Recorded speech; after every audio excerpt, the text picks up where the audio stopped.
My mom made me finish my first drink, watched me get drunk off of it, and then laughed at me while I was walking around Rothenburg, Germany, asking for, they have a dessert. It's called Schneeballen. I didn't know how to say it though, so I was just asking for balls.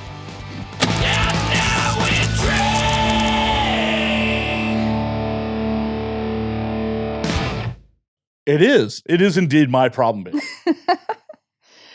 Thank goodness. Oh my goodness. I got enough problems. Really? What problems do you have? What problems do we all have? Well, I'm asking about yours specifically. Oh, I can't even talk 20 seconds into the podcast. I'm doing great. I'm speaking like, we're all going to die someday, man. Like, It's very true. I can't smoke weed. I smoked weed a few days ago and I'm still fucked up from it. I'm just like, someday. Not about the THC. I can't do it. All my friends, like, I got peer pressured into smoking and I was just like, fine, I'm in a good headspace. It'll be okay this time. Never. And the worst part is I get the munchies. I forget how to swallow. So I thought I had problems with THC. It's cruel. See, I told you I got problems. I see that. Like, I just fucking fall asleep. I've never forgotten how to swallow. I forget how to swallow. So I'm so thirsty. I've got cottonmouth, right? So I'll take a drink of water and be like, and I'm so hungry. I'll take a bite of something and be like, it's cruel. That's what it is. It's cruel. So what you're saying is you need to be set up with an IV before you smoke. I just try not to smoke because it's so bad. And then I have the existential crisis in my head for the next week. Like I said, I'm just like, we're all going to die someday, man. I'll drink the vodka now. As you should. As you fucking should. Well, I guess Oh, gosh. I'm going to lead right in. Like, how do you want to go? Honestly, I was talking to a friend about this recently, and he was like, oh, I want to have, like, a great time fucking a girl, and that'll be the end of it. And That's horrible. I told him, I was like, it might be good for you, but I think she's going to be traumatized. Just a little. Just a fucking little. I told him that his last words at least have to be, thank you. Either that or you need to fuck an absolute narcissist who's like, that's right, my pussy killed a man. Killed him. My pussy killed a man. Oh, gosh. Personally, I think just like in my sleep, not knowing it's going to happen, just like go to sleep when, because I know someone who died that way. I'm just like, good for her, you know? She had like made yeast the night before. She was going to make bread the next morning. Like she was living her best life, just went to sleep, never woke up. Please tell me that they served. She was like 95 too. Like, please tell me they served some of that bread at the funeral. Like, you can't let that shit go to waste. I know it was her last. You know what? I think they did actually make it because she ran a bakery with her whole family. I think they did actually make the bread. But like 95, she probably thought it was a possibility. So it's not like it was a surprise or anything. But yeah, she just made her yeast and went to bed, and that was the end of it. I mean, it had to have been a little bit of a surprise if she made the fucking yeast. Like, I mean, why are you gonna do manual labor the night before you die if you know you're going? But that's the beauty of it. She didn't know. Right. But if you had an assumption, I'd be like, I'll make the yeast. 95. That is the assumption. I'll make the yeast tomorrow. I'm 43. I could die tomorrow. I'm still. It was for breakfast, maybe. I don't know. She was just getting ahead of the game. But yeah, I'm like 95. Like it's in the back of your head. Like. For sure. And that's why I would do shit the next day. Like, oh, I will survive. You just would never do anything the night of. No. Like, tomorrow. That's tomorrow me's right. problem. Like, if I make it to tomorrow, we'll deal with it then. But then you wake up the next morning like, shit, I got so much to do now because pass me with a bitch. If I'm 95, there will be no, hell, I'm 43. There are rarely mornings I wake up. Like, like I am very much a night owl. That's legit. So at 95, yeah. I very much hope that there is never an AM that I'm waking up to. What if the big switch happens and that's how you know you're old now?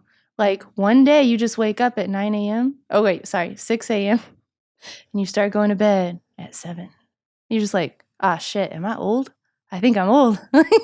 Your time just becomes old people time. I hate to break it to you. There's a lot of other signs besides that. Wouldn't it be nice if that was the only sign? Like you're still doing everything the same, just like, I guess I'm old now. All right, scotch. And so Cigar. the random aches and pains that I get now, and Oh, I'm sure that's nothing. no, it's not a lifetime of abusing my body. No. Oh, just wait for the time switch. That'll be the sign. Yeah, then that's when I'm officially old. That's when I move to Arizona and retire. Not Florida? You don't want to move to Florida? Fuck the humidity. I know. That's what I keep telling people. I'm just like, why would you? Mosquitoes, alligators, humidity, Floridians. Sorry, Floridians. Like, There are a lot of really hot Latin women. oh, okay, that's true. But they're surrounded by all that other stuff. Yeah. Mhm. As someone who was stuck in Miami for 6 months at one point in his life, like Why were you stuck? day job. You know those jobs, they're really good at trapping people in cities they don't want to be in. Yeah, well, especially since I traveled full time for work at that point. Ay, ay, ay. My audience is aware of this, but like there was a good multi-year chunk after I left Chicago where like I was traveling for my day job all the time. Mm. I flew 149,000 miles in 2014 alone. Oh my God. Yeah. I don't think I've flown that in my lifetime. Like, that's crazy. Yeah. Every Monday, every Friday, I was in a fucking airport. I got to be on a first name basis with the shoe shine guy at LAX. Okay. And the place you went was Miami? They needed me in Miami for 6 months. Wow. So what were you doing? Helping run a transportation company. I worked for an armored car company. Oh, okay. That's kind of cool. Like, no. It's kind of cool if you have the worst day of your life. Like, you see those videos where the armored cars get like attacked by then it's kind of cool. But that doesn't happen here, I don't think. Like, that happens abroad. I've seen it happen in I think an African country or something, like legit military style. They're just like getting into this truck, and the drivers are badass. They got guns and they're like leaning out the door, shooting at them. Just like, where the fuck is this? I looked it up at the time. I was just like, yeah, cool job, but only if you're having a very bad day. Like, such a bad day. See, I know people that have shot people on the job. Really? Shot on the job. Like, Here? back in Chicago, but. What? Yeah. So it happens here too. Oh, yeah. Not like that. Not like that. Like, generally, the couple times where, like, there's been, like, massive, like, military-grade weapons being fired at the trucks, people are just like, yo, it's yours, man. Fuck you. I mean, that's the thing. Like, when I was watching those videos, I was like, these guys do not make enough to take on an entire fucking, like, militia for whatever's in this fucking truck. That was my opinion. But at the same time, if they stopped, they were just going to get shot. So. Well, and that's what they train us is, like, the only time you should be shooting at someone is if you feel like your life is in danger. The money, quote, the money's insured. You're not. Yeah, exactly. That's scary, though. Yeah, I did that gig for over a decade, so. I mean, did you ever have anything crazy happen, or? I got close to shooting someone one time. Were they trying to, like, break in, or? So I was coming out of, well, you're Midwest. No, I don't think that grocery store chain is in Indiana, but, like, the Chicago equivalent of Vons. Sorry for the audience who's heard this story before, but it was like on a Saturday. I was fucking hungover, coming out of the Chicago equivalent of a Vons. And the way this place is set up, like, the entrance door is over here, the exit door is here. And we go in and out of the exit door because it's near the cash office. Mm-hmm. There's a 2-seater as I'm coming out, parked behind the truck, looking at me talking. I'm like, this ain't right.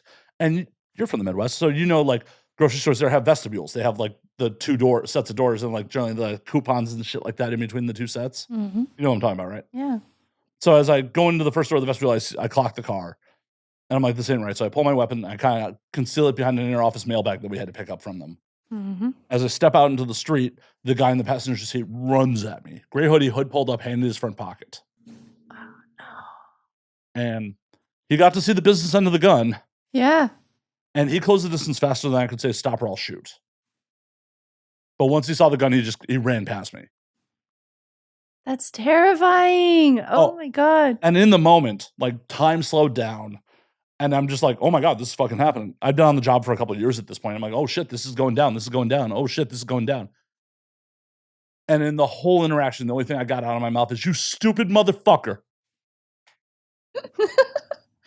Oh, and like the adrenaline was Oh, just yeah. like, yeah, that's I crazy. got complete tunnel vision. I have no idea what happened to the car, the driver of the car, because like I had my gun trained on him till he was no longer a threat. Then I ran to the truck. Just your driver has to let you in. Yeah. You can't open the truck from the outside. Good. My driver lets me in. I throw myself into the truck, like slam the door. I'm like, dude, did you just see what happened? And my partner at the time, he's normally a pretty serious dude, is literally on the crowd of the truck crying, laughing. He's like, I think that dude wet himself. Really? Like, dude. I mean, if I had a gun pointed at me, I'd probably pee my pants too. So, I mean, I can't blame him, but what an idiot. Yeah, my partner was just laughing at him. Like, and honestly, if dude had pulled his hand out of the front pocket of his hoodie, I would have shot him. Yeah. I mean, you wouldn't have had a choice. Yeah, I wasn't going to wait to see if he had a gun in his hand. And him, yeah. Well, and the thing is, like, God knows what was in the envelope, the bag. He risked his life and your life. No, he risked his.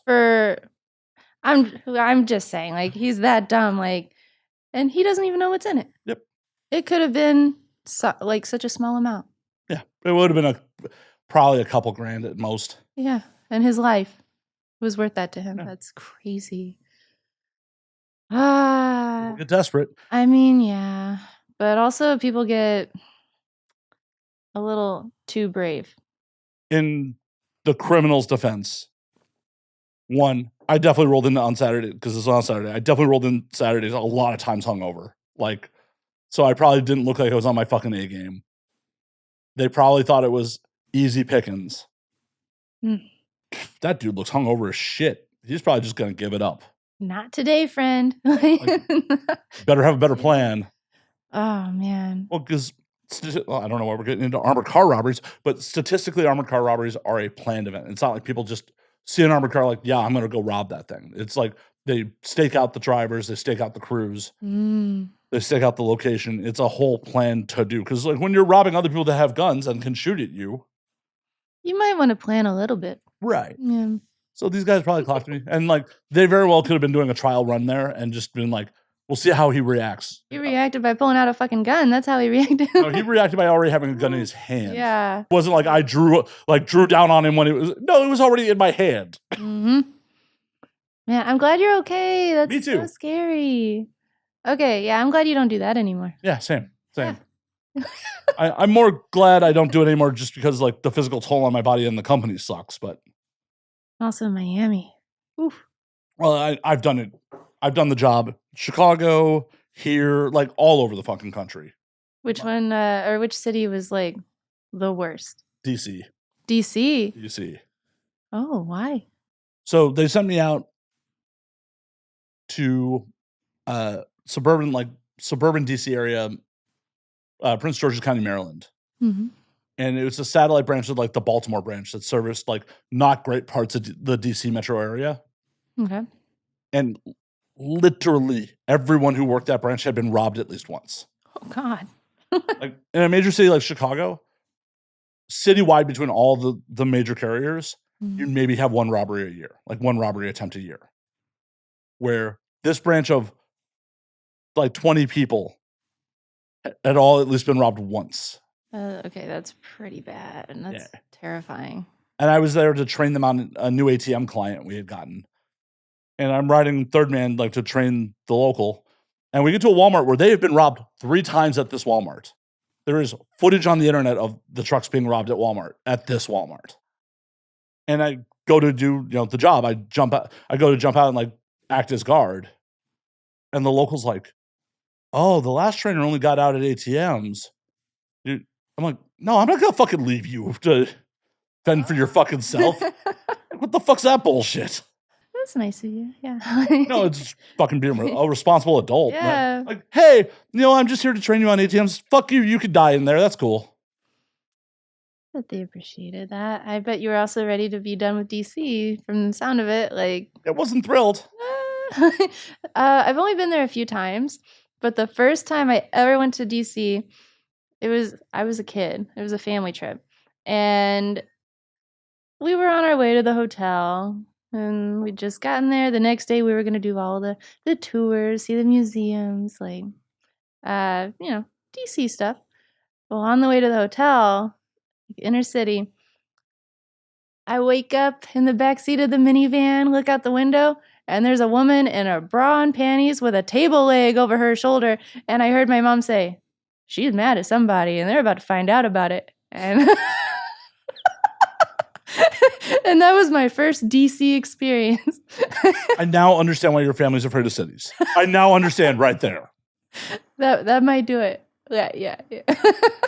If they ever do come visit, you really got to greet them with a table leg over your shoulder. Like, hi, Mom. My mom's great. She comes out and visits all the time. It's everyone else. They're just like, cities, too dangerous. It happens. But my mom is like from Indianapolis. So, I mean, Indy's like dangerous too. Like, people say LA's dangerous, but I feel like Indy might be more so. Well, we'll find out right now. We'll Google that shit. We have a wealth of human knowledge in front of us. Oh, yeah. Hey, okay. Yeah, the murder rate? Oh, God. This is such an uplifting podcast episode. Sorry, guys. What's the murder rate in Indianapolis? Indianapolis, as of 2021, was 10.6 homicides per 100,000 residents. Okay. How does that rank nationally? Well, let's look at LA. Okay. 8.4. Okay, so per 100,000. Yeah, India is more dangerous. Oh, definitely more. Like, wow. Well, my sister, she called me one morning when she was still living there, and she was like, "You'll never guess what happened to the neighbors. They woke up and they found a dead guy on their porch. He'd been shot and was like trying to find someone to call 911 for him, but he didn't make it. Like, he just got to their porch and that was the end of it. He didn't even get to knock or anything." And that was her neighbor. And I just remember being like, "So when are you going to move?" And she was like, "Yeah, I think it's about time." Like, lightning won't strike twice. It'll be fine.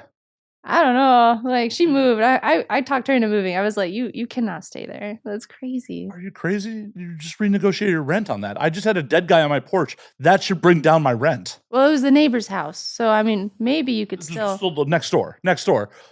Guys are dying on my porch. I think I should be paying a couple $100 less a month. I mean, rent's already pretty cheap there. So, yeah, if you could pay less. But 100%, if someone dies on my fucking door, I am going to try and negotiate my rent down. I agree. I'm just saying, I think that's why it's already pretty low. That's what I'm saying. They've already factored that in. Not enough. No. Yeah, when I lived in Indy, I lived on like the north side, the fancy side. And she lived on the south side, the not so fancy side. So I didn't see that part of Indy until she moved to Indy. And then I was just like, yeah, we're fucking moving. She lives in Vegas now. Aw. Yeah. So we're neighbors. Yeah, because Vegas is so much better. Nope. Yep, you're right. I sense the sarcasm, but I should say in the podcast, like, no, it's not much better, guys. If anyone's thinking about moving to Vegas, like, oh, hold on, you're looking it up, aren't you? I am. Mm-hmm. Actually, Vegas is pretty low in 2021. Yeah. Oh, no, that's not right. Oh. That's AI just lying. In 2021, there are 247 homicides in Vegas, but Vegas has such a smaller population than LA. Yeah. Well, and the issue with Vegas is the drunk drivers. Oh, yeah. People just, I tell her, I'm just like, these people are driving around with 9 lives, and I just have 1. Like, I mean, it's the one problem with having 24/7 bars everywhere. Everywhere. I lived there for a couple of years. Oh, yeah? How'd you like it? I didn't. That's why I live here. There you go. Yeah. Because when I first left Chicago, I moved to Vegas first. Because I have some family there. I have some like old friends that like moved from Chicago to Vegas. So I'm like, oh, I'll have a community outside of adults. Mm-hmm. Like I definitely moved to Vegas for adults. But I had civilian friends there. I'm like, I feel it's very important to have a civilian adult life balance. Mm-hmm. So I'm like, oh, I got civilian friends there. It'll be good. I just never got into it. That's legit. Well, but I feel like it's a good first city out in the desert to see if you can even stand it. Because it's a little bit cheaper. I mean, there's still a lot to do. There's constantly stuff to do. Day, night. Everyone tours through Vegas at some point, like bands and stuff. So, I mean, it's a good, like, intro to the desert, I feel like. Yeah, but Vegas is a wax museum. Everything's fake. Well, everything's fake, and all the art for being an entertainment capital is the most polished, perfect version of that art. No one is trying risks when they bring their act to Vegas. No one's trying out new material when they bring their act to Vegas. Or I'm sure there are some people, but for the most part, when someone's doing a residency at a casino, that is the most polished version of their act versus here, you'll have people getting up at the whiskey, playing fucking trying new stuff out. You have people getting up at even big comedy clubs here and trying out new material. Like art is actually created in LA. Art is just performed in Vegas. It's perfected in LA. Yeah. I don't know about that. And then it goes to Vegas. Yeah. I don't know. I like the raw. Like, Same. I want to see people be creative and watch them go through the process. Because if it's perfect right off the bat, then I don't trust it. Well, it's not. There's no way. Right. Yeah. Don't even try to sell me that. Well, and also, if I wanted to see the exact same performance night after night, I would just watch it digitally. I don't need to go to see you in a live room if it's going to be the exact same act at 5 and 7:30. I know someone who works like security in the shows in Vegas, and that's kind of what they say. Like it's like seeing the same exact show over and over and over, and eventually you like think you're gonna go crazy. So you don't know how the artists are doing it, you know? Money. I mean, they're doing it for money. It's money, but like it's mind numbing at that point. Like I can't even imagine. Yeah, you go through the motions for a paycheck. I'm sure you've had jobs in your life that you just went through the motions Oh for a yeah. paycheck. Oh yeah, for sure. But I mean, at some point, I think you would just lose your mind, right? How much money can you put True. on that price point? Like, I just wonder about, okay, like Penn and Teller, how long have they been there doing the exact same show? All I know is I saw them when I lived in Vegas over a decade ago. So They're still and there they're still doing there. the exact same shows. It's a good show to do once. See. Have you been? Yeah. And it was great. It was perfect. Did they do the bullet catch when you were? Mm-hmm. So well, the NRA or there was like a gun show in town. Oh, the shot so show. They had to. Shot show was happening. Yeah, had to. Yeah, the girl I was dating and took to that show made me get on stage, and I was the person for the bullet catch when we did it. Really? Yeah. Do you know the secret? It's a low powder round is the best I could tell because legitimately, I scribbled on the casing and the bullet, and like I inspected the round. It was a real fucking round. Wow. Okay. And as we're leaving the casino, they're like, "Oh, I thought you were a plant." I'm like, "No, dude. I'm a real dude who carries a gun for a living." Oh, you have a gun? Well, yeah, they don't put me on an armored car without one. I mean, like recreationally. Like I assume you have one for work, but like now that you're not doing that job anymore. Yes, Still a registered gun owner? I am. Nice. I'm thinking about getting one. What do you think about getting? I don't know. Trying to remember. I'm trying to remember the name of the one that I was like holding at the gun store.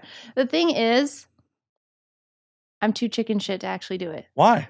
Because all my friends keep giving me a hard time about it, and they've gotten into my head. They're just like, you know, if you have a gun in the house, you're more likely to shoot yourself than anybody that comes in. Da, da, da. And that's a statistic.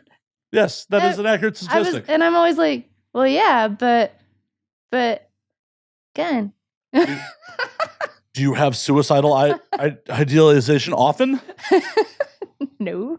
Then like, I don't think you're really at risk of shooting yourself. Well, I mean, it's a statistic for a reason, but I'm just sitting here like, is this the only stat anyone's ever heard of? Like, everyone keeps repeating it. I'm just like, you guys are mean. No, they just don't understand. Like, the problem is, oh, no. And like, I'm not like a huge, like, you know, gun guy. Like, well, I guess I kind of am. I do own multiple guns, but I'm not like one of these dudes who like, true way or nothing. Like I have actually fairly diverse thoughts on gun ownership in America. Mm-hmm. Like I definitely think, yes, it is a protected right for the 2A, but also I think there needs to be more training involved before people can buy guns. Yeah. Well, and that's the thing. Like I am going to take a class where I cannot remember the name of the one I was looking at though. That's driving Beretta. Is that a? Yeah, Beretta's a gun. It's like a handgun. I assumed. I didn't think you were going to be like, I need an AR-15 for my protection, right? But is that a Handgun? It is. Okay, then that might be I the have a one I was Beretta. looking at. Because I liked how it felt. Like the top like curved a little bit and it didn't like hurt my hand. Like even the pullback, it didn't. Well, and I mean, I was looking at it. But don't tell my friends. this is on the internet. I hate to break it to you. Are you saying your friends won't support your art? They won't listen to this? Oh, now I'll have to go to the next party and see who says something. Like, Right. you were talking about it. I agree. Like, I'm going to take a class. I want to shoot it at the range. I want to have someone like actually like walk me through like the best ways to maintain it because it is an investment. It is. And, you know, I grew up shooting guns. I grew up on a farm, you know. Yet you're still here. You didn't shoot here. yourself. I didn't shoot myself. Wow, that's my demonetization happening right there. YouTube's just like, did you just say that out loud, dog? That'll be the clip that goes on Twitter. I didn't shoot myself.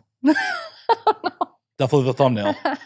But no, I'm just sitting here like, why is everyone like coming at me with this? Is it because it's LA? Like, well, it's not even because of LA. Nobody back home is doing this. Because if you have lived in cities your whole life, for the most part, unless you had a job that involved a firearm, most people get most of their firearm knowledge from stats and movies. They don't know how they work in real life. Well, and maybe they don't know people who have them, or even people that know people that have them. Like I had to almost like physically assault a friend of mine back in Chicago who took my gun out of a holster and like was playing around with it. I'm like, what the fuck are you doing? That's fucking loaded. Yeah. What are you doing? Oh shit. And he was just like, oh, I didn't like, yeah, you weren't Didn't fucking even thinking about it. Yeah, because he never had no fucking training. That's terrifying. Yeah. Thankfully nothing happened, but I was just like slapped it out of his fucking hand. I'm like, what are you doing, dude?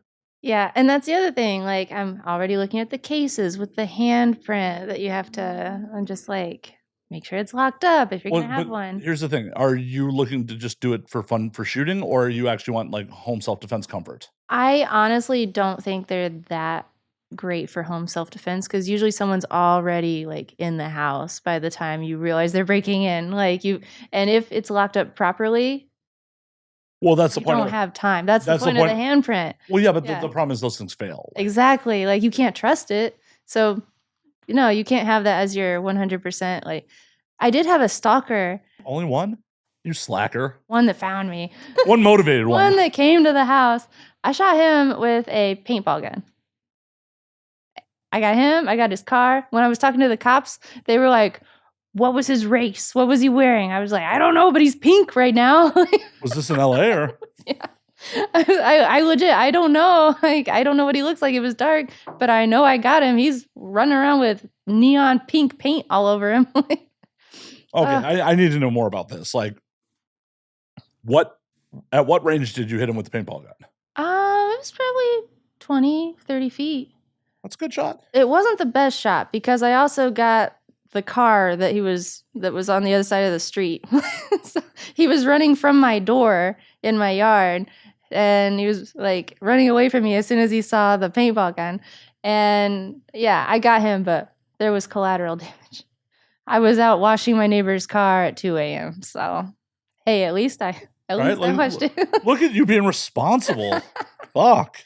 Oh no, but that's the thing. Like, that's why I don't really think a real gun would be great in that situation because I could have shot someone else. Like, for sure. That's why you want to train and drill and that too. But yeah, like, I obviously wouldn't do that with a real gun. That would be stupid. For sure, but also a real gun shouldn't come out unless you were intending to do that. Exactly. So, but the paintball gun was fun. See, what you gotta do is get the paintball gun and load it up with pepper balls. Oh, okay. The best of both worlds there. Like fucking.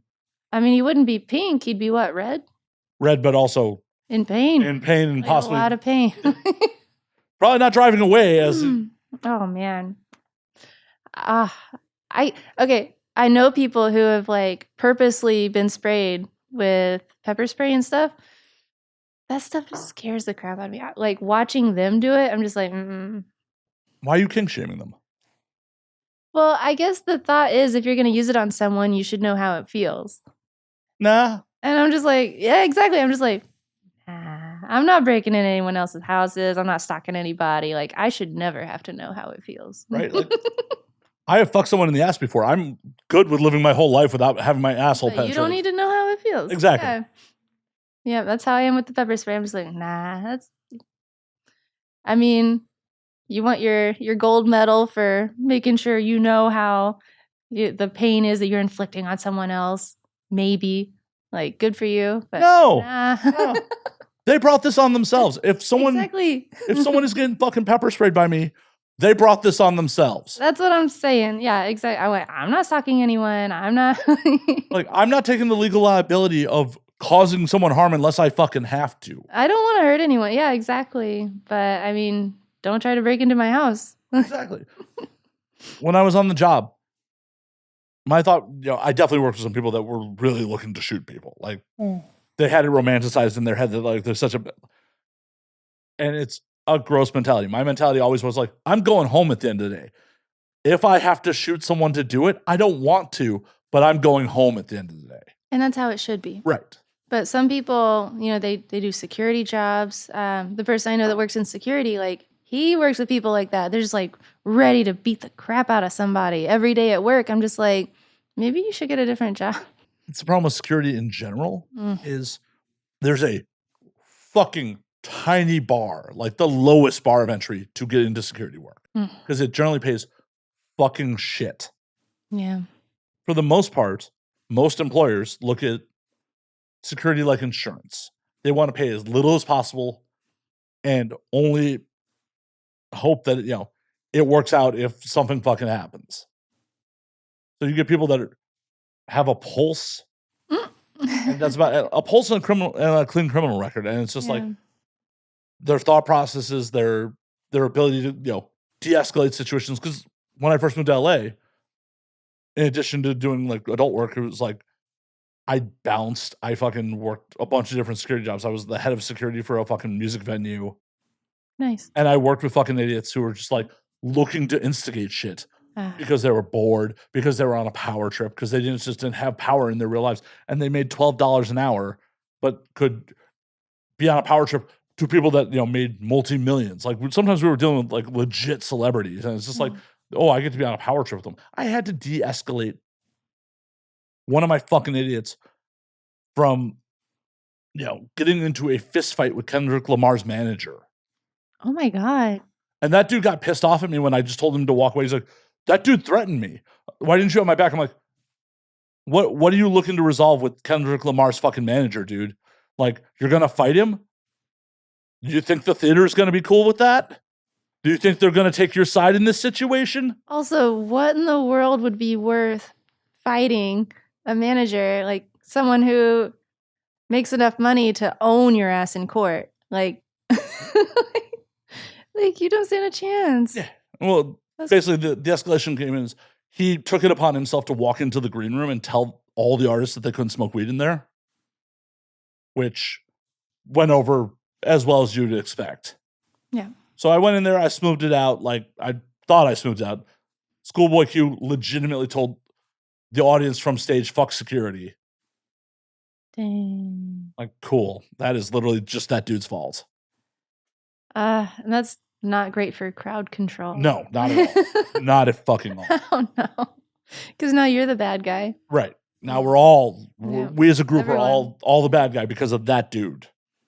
That sucks. And then, yeah, his Kendrick's manager was telling that dude off later in the night. And I walked in as like mid-argument. I was just, walk the fuck away, dude. Just walk the fuck away. Yeah. And like, just like, hey man, sorry about that. I will deal with him.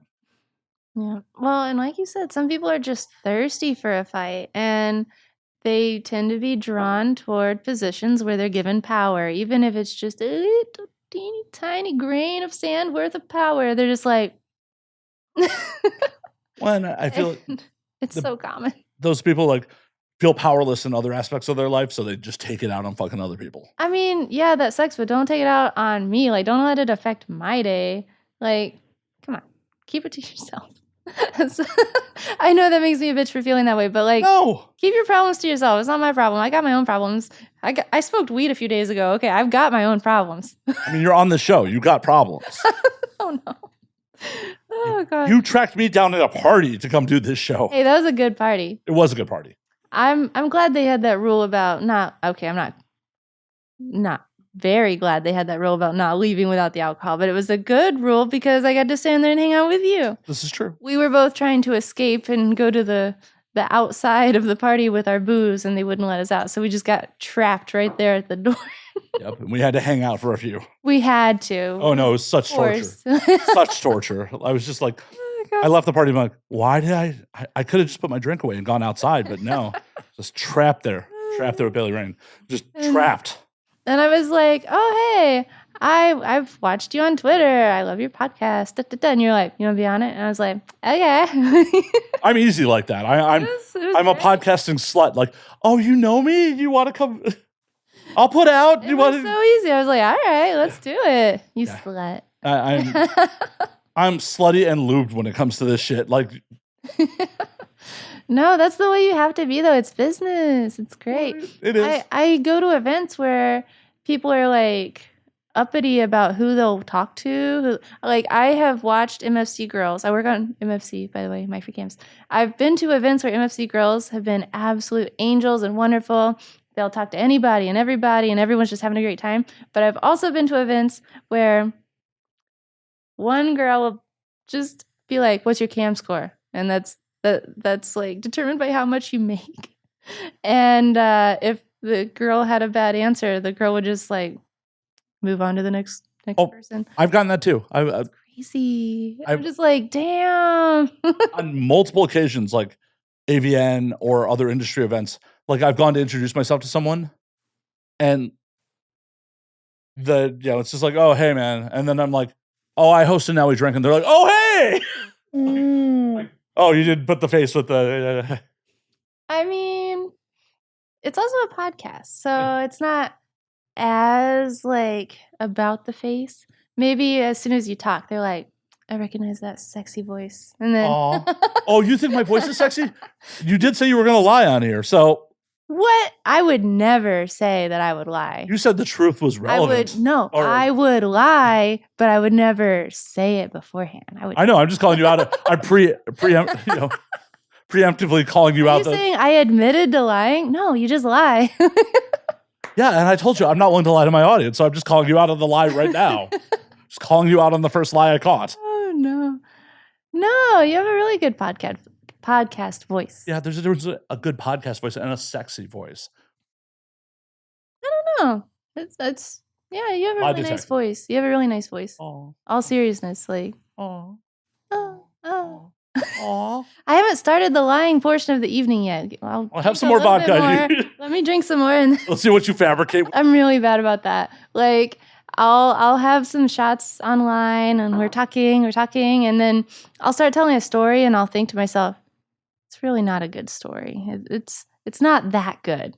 I got to make it better. And then I'll forget what the story was, and then the next time I tell it, it's totally different, and they'll be like, are you sure that's how it went? And I'm like, I don't fucking know. Are you a writer for pro wrestling? You're just like, there's no continuity here.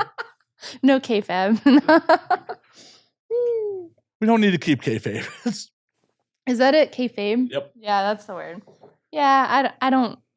Well, the thing is, I usually don't start lying until I've had a few shots, and by that point, I don't remember what I was lying about. You have footage. You literally are recording yourself. I don't watch. You know how long I'm on cam every night? It's like 5-6 hours sometimes. I'm not going through. Well, you should hit the marker button. Like mark your fucking. I mean, it would take me like 10 hours to edit all of it. Like, I don't have your setup. You don't. I don't. You should fix that. That's another one of my problems. You can't have my setup. You can't have mine. I don't have your setup. I have my setup, and that's a problem. So, well, I literally just make the entire show available. I don't edit it. I don't do anything. It's just because it's not worth it. They get all the lies and the truths. It's half the fun. You just got to figure out, when is Bailey lying? That should be a drinking game. Oh God, I'm going to die. Are you trying to kill me? Are you trying to kill me? Oh, no. Why would you try to kill me? I thought we were cool. We met at a party. It was such a good time. Why would you want to kill me? And you have a sexy voice. What am I doing? See, now I got to drink. No, I have to drink. Remember, I have to start the lying part of the evening. You've been drinking. Okay, but like, I'm gonna need another bubbly, I think. Yeah. I can grab you another bubbly. Would you like another bubbly right now? Not yet, but I'll let you know. All right. I'll let you know. Yeah, this will fit. I was gonna pour it all in there. Said. But... Hey, I'll drink to that. Well, we haven't actually properly cheersed either. We're like an hour into this show and like we haven't even properly cheersed. Hell yeah. I'm lying. We're only like 40 minutes in. Oh, nice. Yeah, not too shabby. It hasn't even been an hour yet. No. Much more time for you to lie to me. We have so much more to cover. So much more to cover. So much more alcohol poisoning for me to get from your lies. You know, I didn't add vodka to this. My bad. I mean, that's why it's a self-service show. Yeah, I'm over here getting more sober because I did. Like I'm water. hydrated. It was just water. I'm just hydrated. My bad. That's right, folks. Thanks for having Tito's, by the way. Of course. I love Tito's.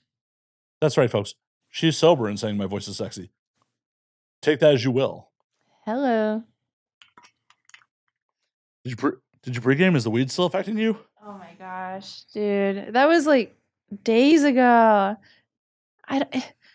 It's not fair because everyone I know, they're constantly smoking and totally fine. See, I'm a drunk. I don't smoke. I can't smoke. I guess same because it's not fair though because it's LA. Everyone's always smoking and having so much fun, and I'm just sitting there like, don't do it. You can learn to have fun without it. I mean, I want to join in the fun, but I know it won't be fun, so I just don't do it. Well, don't do it. Just be sociable, be fun. But then I do it. Just don't do it. But I want to do it. Everyone else is doing it. Peer pressure. That's a bad plan. Mm-hmm. That is a horrible plan. I know. It's like the bridge thing all over again. You'll never get a gun if you listen to all these people. That is a good point. Yeah. You know what? They're all smoking together. They're all telling me the same thing about guns. Maybe I shouldn't smoke. Should listen to me. I'll be your life coach. They're all paranoid. That's what's happening. They've got. Well, I'm paranoid too. I'm paranoid in different ways, but. No. I'm gonna. I will be your life coach. Wait, what are you paranoid about? Everything. Like? Oh, I don't know. I had a job for over 10 years where I might get shot at every day. Like, it makes you a little... PTSD. I wouldn't go PTSD. I wouldn't. It would give me PTSD. I'm glad you didn't do the job then. I couldn't do that. Oh, my God. I'm constantly, like, if wherever I'm in public, I don't know if you saw it while we're at the party, I'm constantly scanning rooms. And it's one of those things where, like, I feel like people who don't know me think it's like, I'm looking to see who's more important in the room. No, I'm just constantly looking around because I just had a job where I had to worry about getting shot at for 10 years. That would make you better at the job. Right. Yeah, that's a good quality to have. I agree, but in social situations... why you're still alive. Well, I agree. But in social situations, in like large parties like that, I'm sure it could be off-putting where like, why is Matt mid-conversation constantly scanning the room? Is he looking for someone more important to talk to? It's like, no, I'm just making sure no one fucking surprises me. You're making me want to scan the room. Like, is that Anthony Bourdain? It is. Hey, good taste. I love it. Oh, and he's flipping you off? He is. Yeah. See? Scanning the room. It has its perks. Well, I don't think Anthony is going to come from the grave and try to jump you. Oh, man. See, the world was a better place when he was in it. It was. I think him dying was what offset something. Well, him... And Prince, Betty White. Prince, Lemmy from Motorhead, Bowie. Like, that's all 2016. Bowie. Well, those three were all 2016. That was 2016? Uh-huh. No. Yeah. It was that long ago? Yeah. 2016. That was a really rough year. They turned on the Large Hadron Collider. The Cubs won the World Series. The world actually ended in 2016. I think so. We're just living in some strange reality, just not the best one. No, we're definitely not in the best timeline. This timeline is a little questionable. A little bit. We're stuck in it, so we got to make the best of it. We got to get you more life experiences so you don't have to lie about it. I mean, it's I lie because I've had normal experiences. People don't want to hear about normal experiences. Well, stop having normal experiences. I know. I got to have some Anthony Bourdain experiences. Like, do you have a passport? Mm-hmm. Okay. I'm supposed to be in Amsterdam right now. No, you're not. We booked this. We booked this like a month ago. Well, no, XBiz Amsterdam is right now. Right. I'd be really pissed off if you were in Amsterdam and be like, oh yeah, by the way, I know we booked this. Like we booked this over a month ago, but I'm in Amsterdam right now. I kept telling myself, I was like, I would never book it like after the AVN party till now. I would never book it that close. So I had already decided it was not going to happen by the time. Oh no, I just thought you were ditching Amsterdam. Come hang out with me. I was going to be so honored. Yeah. Well, now I really do have to drink. Shit.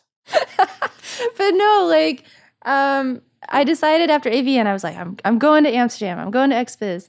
And I don't know. It's just, I never got my shit together. I just moved into a new house. I'm like restarting my entire cam room in a new place. It just never happened. But you know what? I'm here. So maybe that's where the timeline was supposed to have me. I'm supposed to be right here right now. Yeah, we booked this. Yes, you are supposed to be here right now. We fucking booked this. If I had done Amsterdam, it would have already been booked when I met you. Right, and then we would have booked this at a different date. We would have just had a different day. So right. I'm just saying, the timeline is supposed to be right here right now. Have you ever been to Amsterdam? No. It's okay. It looks like a lot of fun. Everyone's there right now.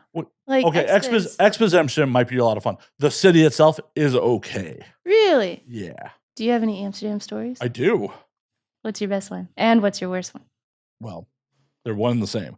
Oh, okay. No, I went there in 2017. Like so one of the ways I really judge places when I travel is the fucking food. Okay. The food sucks in Amsterdam. It sucks. I'm trying to think of what Dutch people eat. They eat for utility. They're not about like really pleasure in their fucking food. Oh. So there are some rad things there. Like they do like savory pancakes in the morning that are like closer to crepes than they are like American pancakes. Those are rad. So they're thin? They're super thin, and like they'll have big chunks of sausage in them. They're pretty rad. I could get behind that. Yeah, those were rad. Everything for dinner and shit was all, especially in the red light district, was all like touristy and like Amsterdam is Europe's Vegas. So the rest of Europe comes to Amsterdam to get woo, and the food caters that. Now, the exception is there is I guess there's multiple of them now, a steakhouse called Cannibal Royale, which was awesome. It was all like macabre themed, and the steak was pretty rad. And I proved I'm a fat American because they had a 1 kilo steak challenge. Like if you eat a 1 kilo steak, you get your name on the wall. I feel like that's not that difficult, is it? 2.2 pounds pre-cooked. Yeah. My name's on the wall. At least it was. Yeah, I'm like American. Like yeah, I'm just like you're like you just have to warn us the day beforehand, and we'll like do the challenge. I'm like, have they heard of the heart attack grill? Right, like a 2.2 pound steak pre-cooked, like dog. Like I killed that bitch. I was just like, but it was a rad. That was like the only really rad meals. Like we went out for Indonesian because that was a Dutch colony at one point. That was just like, I feel like your favorite meal was like an American meal. Well, steakhouses are steakhouses. Yeah, like they had candied bacon too. I love candied bacon. How could you not? Oh, like if you were like fuck candied bacon, I'd be like, well, this was fun. We can't be friends anymore. Oh, Bailey, we're friends. I'm here. I have plenty of people on this podcast that are not my friends. Damn. All right. Well, this is a business. This is a place of business. Yeah, but we shared a cigar earlier. I had a cigar while you watched. Is that your fetish? I inhaled it. That's your fetish, watching me smoke? Like, do you have a smoking fetish? I did notice you didn't offer me a cigar. Would you have liked a cigar? I love cigars. Oh, shit. But why didn't you fucking say something? I didn't want to be rude. I'm a fucking humidor full of cigars. I would have happily given you a cigar. You didn't say shit. No, I just went, oh my God. Like, okay, well, if we're going to be friends, are we going to be friends? Yes, and you're going to share a cigar with me next time. Right. Fucking open your mouth. I won't be offended.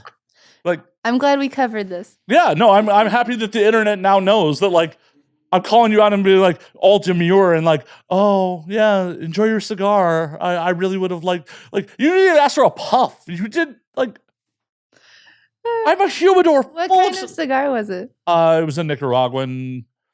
I believe that was a Nicaraguan with a Dominican wrapper. Okay. It was an Olivia. Okay. Yeah. I would have taken a puff. You didn't say shit. Most like. I'm not going to invite myself over onto your balcony and steal your cigar right out of your mouth. What kind of friend would do that? If you ask, that's not stealing. If I willingly give it to you. No, the peer pressure. It would have been too much for you. Yeah. In the couple hours we've been hanging out, do you think peer pressure gets to me? Oh, yeah. Yeah, especially... Okay, well, now I have to drink. Especially with new friends. Yeah. For sure. Yeah. Can't handle it. Definitely can't. Definitely don't just, state what my honest opinion is, sometimes to my detriment. I told you a story. I was going to say, how'd that go with that girlfriend? She was not my girlfriend. Yeah, I think she may have thought she was. No, she definitely told me she was not my girlfriend. Okay, well, she got really mad about that one thing for not being your girlfriend. Yeah, for the audience, I'll just flat out say it. During the pandemic, a girl I was fucking showed up here drunk with her and her friend. I was flirtatious with both of them. I tried to fuck both of them. He assumed. You know what I assumed about assuming. I assumed, yep. I made an ass of myself. I did. I freely admit I did. But she got upset with me. It was like, you were trying to fuck my friend. I went, no, I was trying to fuck both of you. You gotta make sure it's okay first. Yeah, but what do you say in that situation? What would you say if someone's like, yo, I feel disrespected.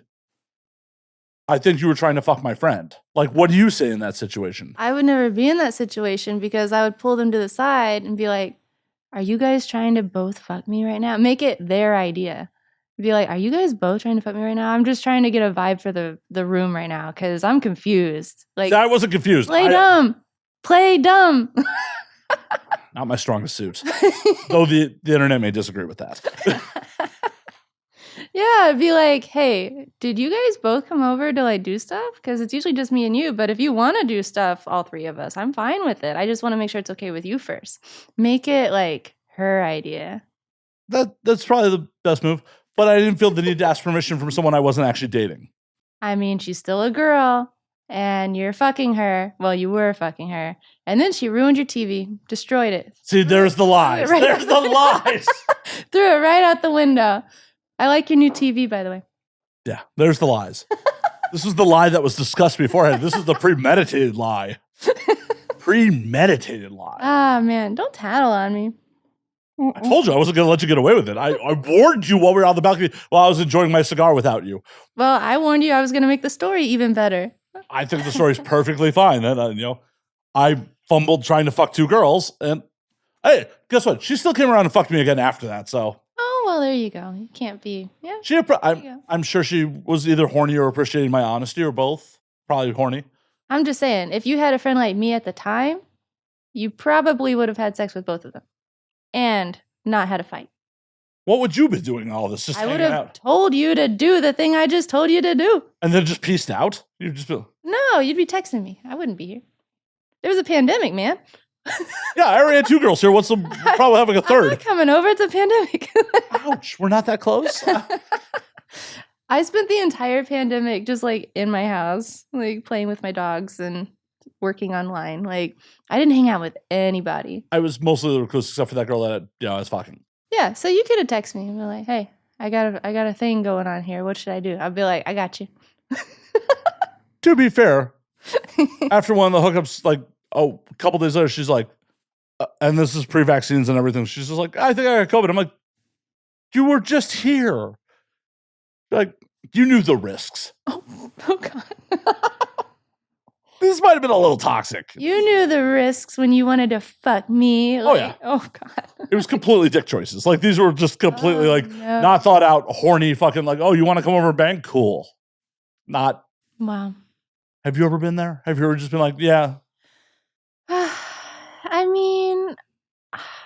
That's all I know. I am one of those people that is just always so monogamous. It's just, I never get to do I've never been interested in doing the hookup thing, which is funny because like I do the monogamy thing and then I get online and people are like, "You whore." I'm just like, what I do? Oh my God. Like I shoot solo and I'm always monogamous. Like I'm literally not doing anything. Not that there's anything wrong with having a fucking good time. I don't judge. Like everyone. But why are you not having a good time?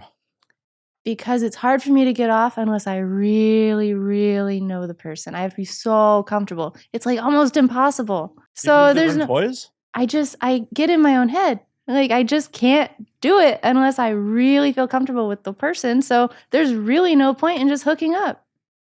It sucks. Another cruel thing, weed and that. Oh my God. I mean, that's much more cruel than the weed. It's pretty freaking cruel, right? Sometimes strange is exciting.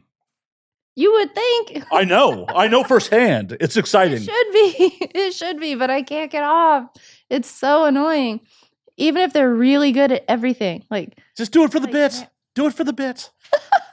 I just get so mad. Just go. See, this is what you should be doing. You should be doing it so you can tell the fucking stories in your chat.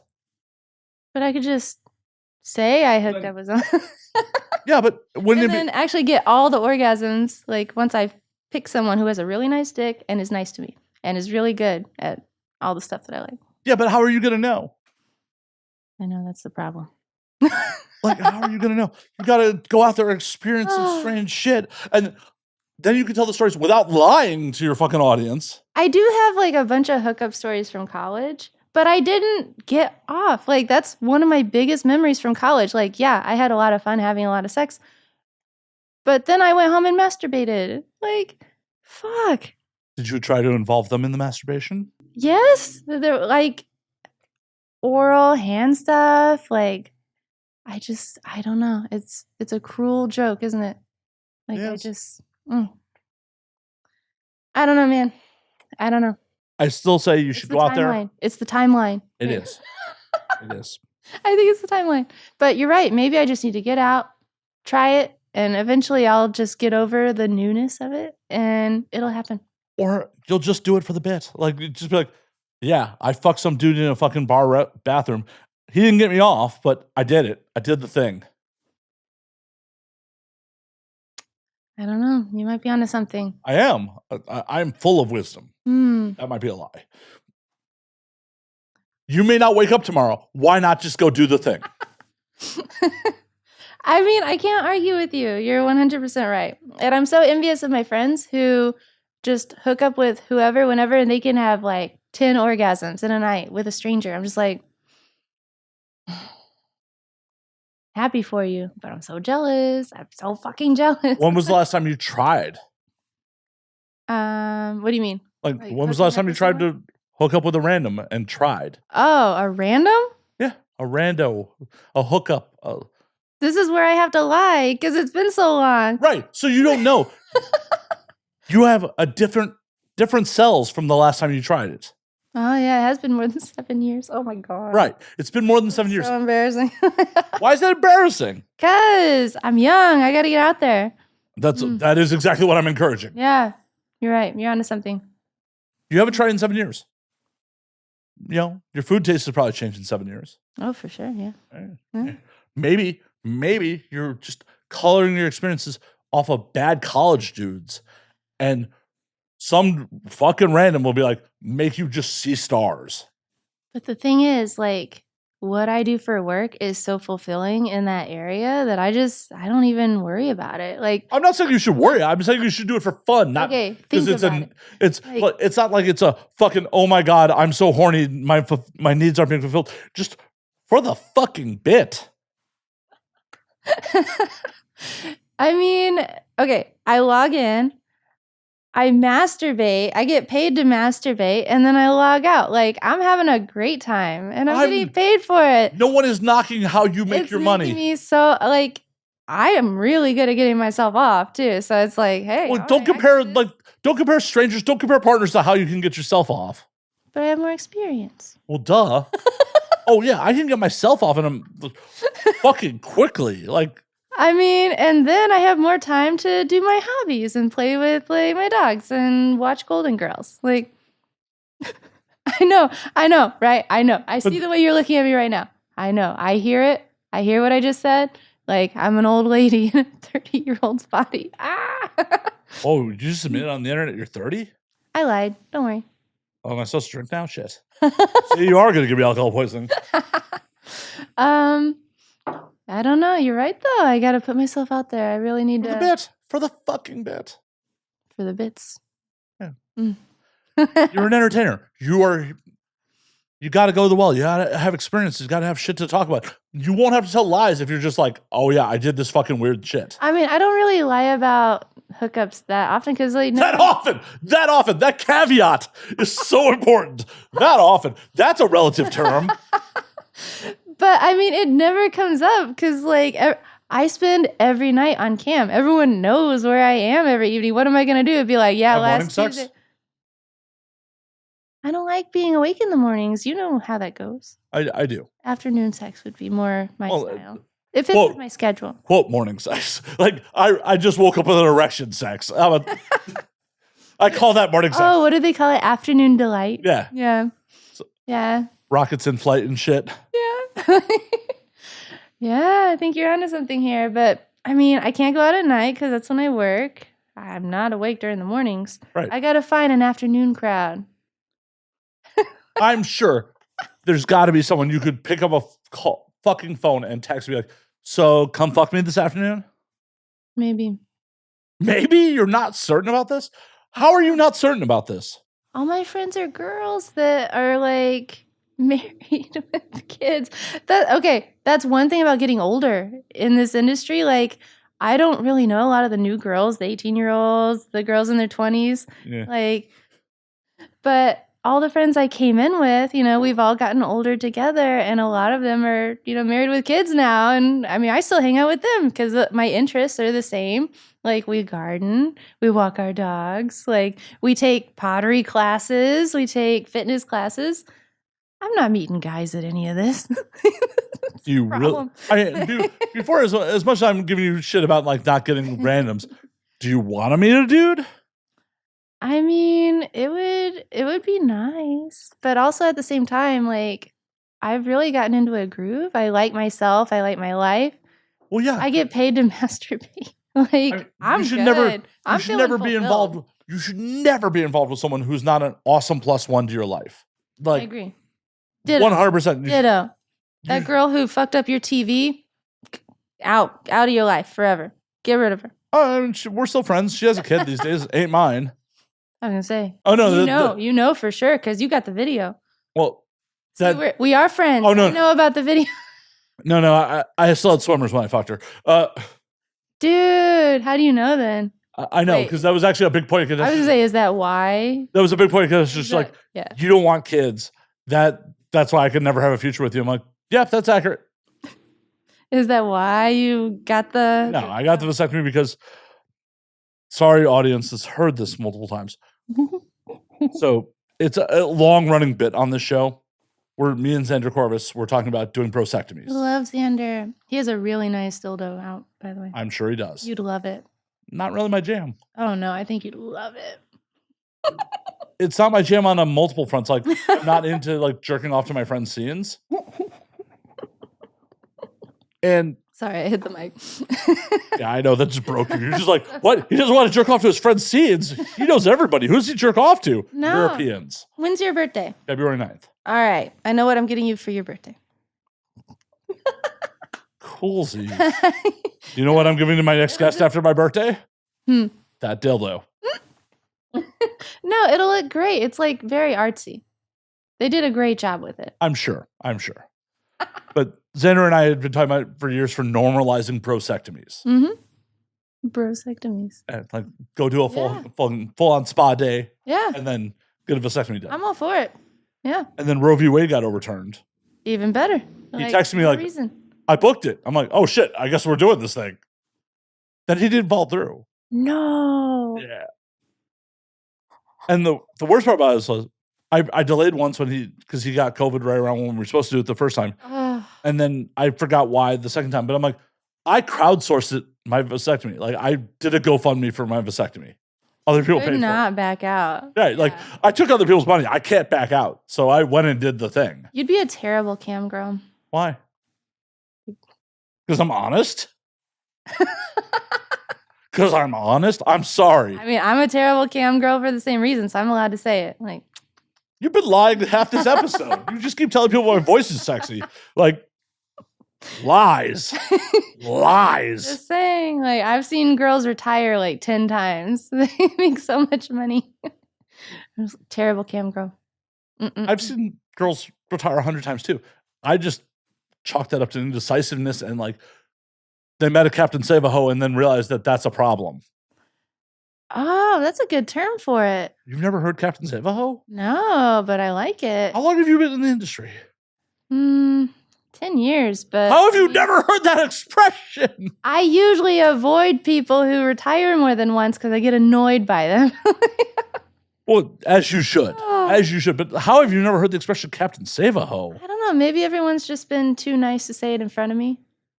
Yeah, that's a thing. Captain Save a Hoe is definitely a thing. Yeah. And pro tip to any of my performer friends who are watching this episode, Captain Save a Hoe will promise you a new life and then will grow to resent you.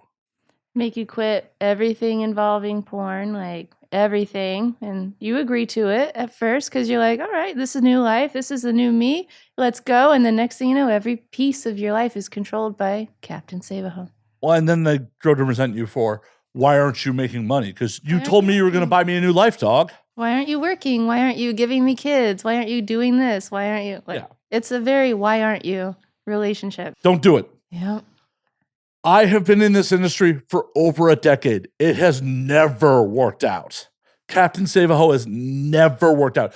Anyone who met you when you are doing sex work and talks you out of doing sex work is a problem. Because I've never seen it work out either now that I'm thinking about it. Because this is the person that you are when I met you. This is what probably attracted me to you in the first place. And now I'm telling you to change everything. And now you resent it? Yeah. It's a super toxic. And the amount of people I have seen fall into that trap over the years, because as we've discussed many times on the show, adult work can be a lonely place. Mm-hmm. Because there are a lot of dudes, a lot of toxic dudes who will just write you off because of how you make your living. Yeah. Well, I mean, I had an ex that told me, he was like, no one will ever love you because of your work, what you do. Like, you'll never find a husband. Like, and I was like, okay.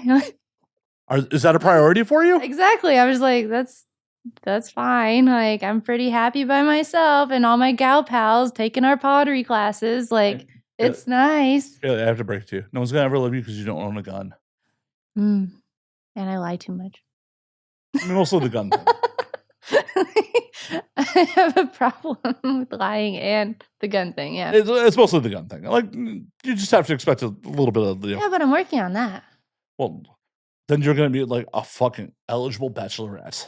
Nice. Now I just got to learn how to ride a motorcycle. That's a death trap. I know. That's what everyone keeps telling me. I don't want a motorcycle. I want a Vespa. So a slower death trap? They go 70. They're insane. Yeah.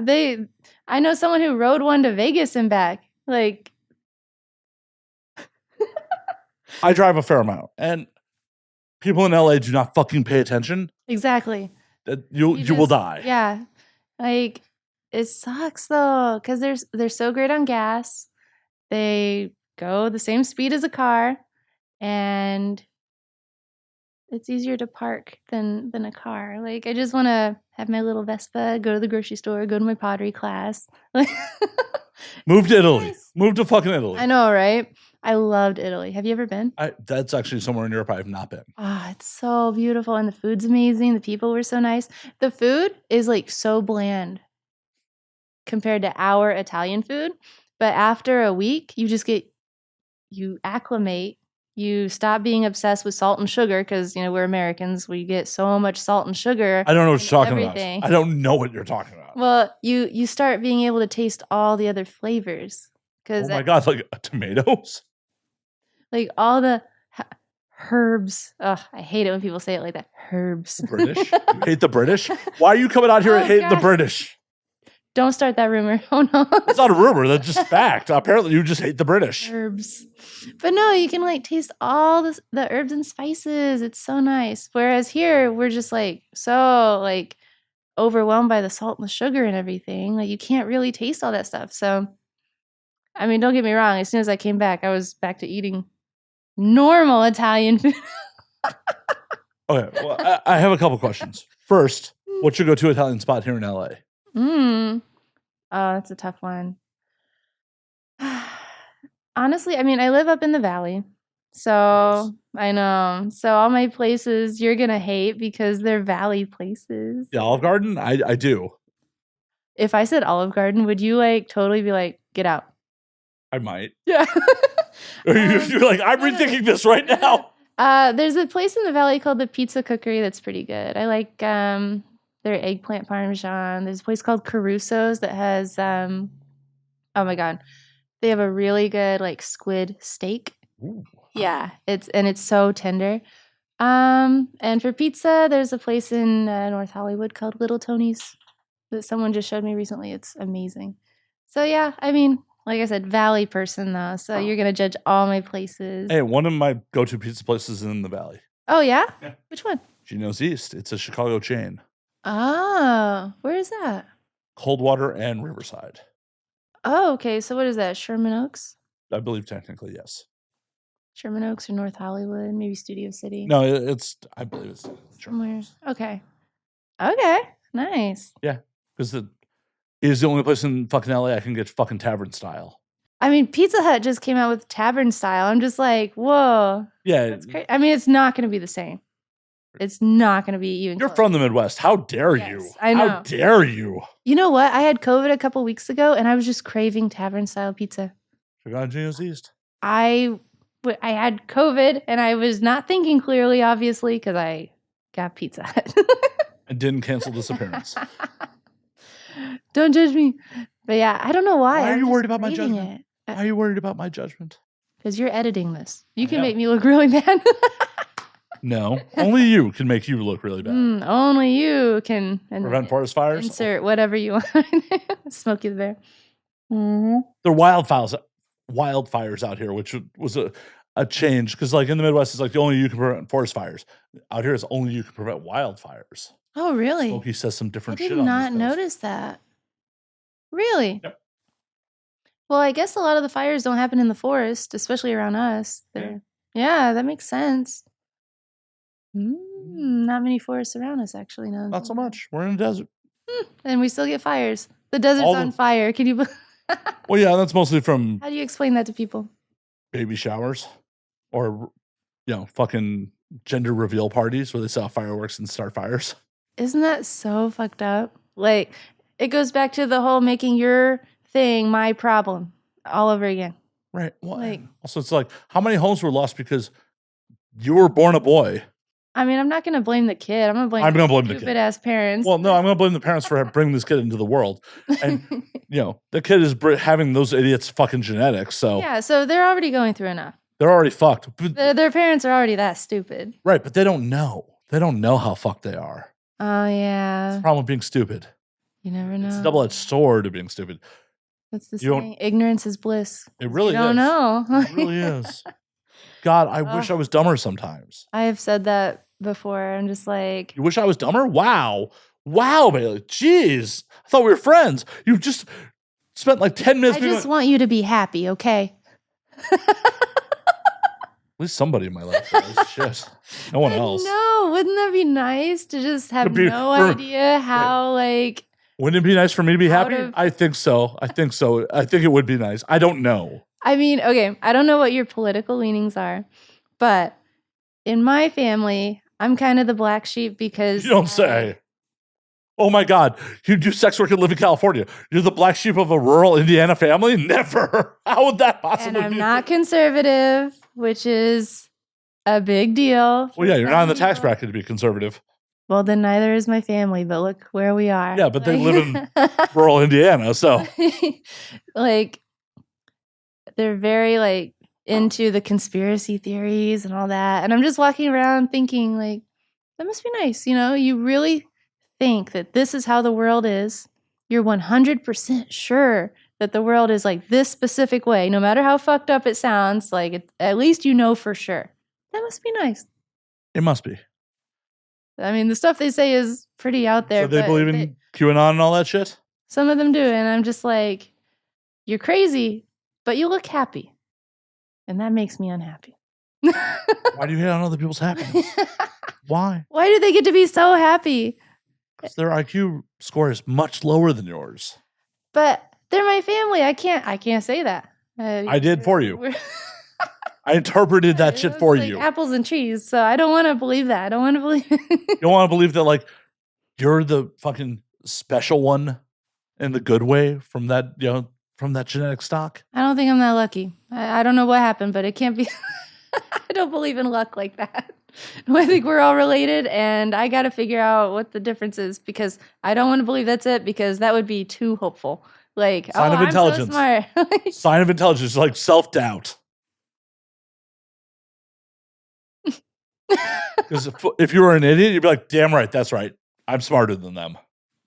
But because you're a reasonably intelligent human being, you're like, there's got to be something else. I got to figure out what it is. Well, they're walking around thinking like, I'm the smartest one in the family. I'm the smart. So if I'm walking around like that, that makes me the exact same. Like exactly. I can't. So no, it can't be. You're better than them. It's just so hard to watch though, because they're 100% sure about all of it. I've never been 100% sure about anything. I don't even know if this is really like daisies on my dress. Like, it might be some flower I've never heard of that kind of looks like a daisy. And some expert would be like, bitch, that's not a daisy. Well, now I have to question if you think my voice is sexy because you've never been sure about anything. Ouch. Ouch. Damn. Now that's deep. Is it? That's deep. Or is it just a lie you told me? Do I know what I like? Oh, no. Do you know what you like? I'm just saying, like, now we're getting like a little too deep. Because I smoked a few days ago. You're really messing with my head here. Maybe. Maybe. What do you like? Do you know what you like? I mean, yeah, of course. Oh, but I'm questioning it now. So matter of fact, you're just like, of course I do. I feel like if you hear a voice, you're like, I like that voice. If you see someone that you find attractive, you're like, I find this person attractive. Bailey, are you trying to tell me something? I'm just saying you should trust some things. Like, you should trust. That was the question dodge. Got it. She's like, I don't want to answer that. I don't want to tell him no on his own show. Jeez. You are so attractive. Now I'm drinking. You're so attractive, and your voice is just. God, I gotta drink again? God, how many times are you gonna lie to me? Fuck. Oh my gosh. I don't know. It's just if you think something is attractive, you should be able to trust yourself on that. That's all I'm saying. Like, you would think. Not necessarily. I've definitely drunkenly found some things attractive when I was sober. I was like, oh, that was a mistake. That's different. That's the drunk goggles. Oh yeah, they exist. The drunk goggles are a thing. But you can also change your mind with new information. Like if you. Oh no, it was the same information. My brain just interpreted it differently. That's the goggles. I'm talking without the goggles. Because sometimes you'll find out something later. You'll be like, never mind. Like there was this guy I was dating for a while, and he was really cute. He was really fit. He was from Egypt. He was just he spoke like 3 languages. I was like, wow. And then I found out he was a bad driver. Totally ruined it for me. I was not attracted to this person anymore. I was like, That's a red flag for you? Like being a bad driver? He was trying to play piano on his phone while he was driving. He was a distracted driver. That's a big turnoff for me. That people are just, He was dumb. Well, yeah, that should be a red flag. He was so smart, like book smart, but when it came to common sense, none. I was like, nope. 100% like turned off, couldn't do it anymore. How many dates did you get in before you? Maybe 4 before he was doing the thing on his phone. Just like, Was it at least a good piano piece? He was too distracted to play it well because he was driving. So he was doing nothing well. He was doing nothing. He was driving poorly, and I was like, just wait till we're stopped. What is wrong with you? So yeah. Was he trying to impress you with his phone piano? I think so. It's a weird flex. It was pretty weird. And like I said, no common sense. That's a big turnoff. Common sense isn't common, so. But he was so cute. It sucked. Well, yeah, cute people can get by on being cute. Well, it only goes so far, apparently. Well, for some people will fucking burn down their whole house and get into massive debt over just being attracted to someone. Where do I find these people? I'm just kidding. I'm pretty sure they're probably in your cam rooms. Just kidding.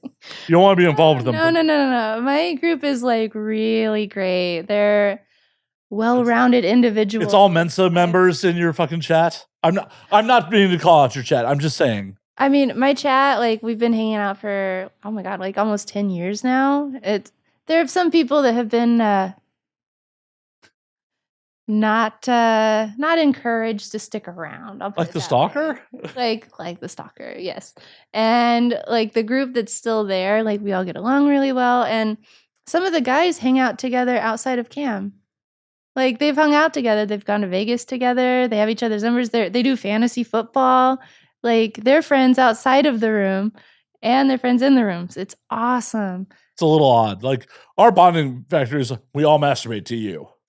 That's the thing though, like masturbation is only probably 10, 20 minutes of a 5-6 hour show. Like we're literally just hanging out. Like last night we were playing Jackbox games all night together. Which Jackbox? It's like, oh wait, which Jackbox? Yeah, I know what fucking Jackbox Oh, is. okay, I'm a good. Twitch streamer I have too, to make sure. lady. Look at you not doing your research on the host of the show. I'm a fucking Twitch fucking affiliate. I knew about the vasectomy, but I didn't know about the Twitch. You didn't know about the vasectomy beforehand. You did not. You learned about that on the porch. No, I learned about that a long time ago. What are you talking Now I about? gotta drink more. Fuck. I told you you're gonna try to kill me by the end of the show. God damn. But no, we do like fantasy football. Jackbox was which Jackbox? Last night was 5 and 7. So we played. Oh yeah, 5 was that rap game, the really hard one. I'm so bad at it. The rap game and Quiplash. Oh, Quiplash is the best. And Fibbage. Fibbage is also good. Fibbage is awesome because some of those guys cannot spell worth a shit. I love it. I'm just like, all right, I know it's not that one. You ever get into the, what is it, murder trivia? I think we tried it a couple times. It's just some of them are hard to stream because the timer. They get frustrated. I mean, you can initiate extended timer. Yeah, for you can extend streaming. it, but I don't know. Some of the timers just aren't long enough, even if I extend them. And Drawful is my favorite, I think. Oh, I love Drawful. Well, it was a good episode. It was a good episode. They hate Drawful. Yeah, it was a pleasure. I think you agree. Yeah, I hate.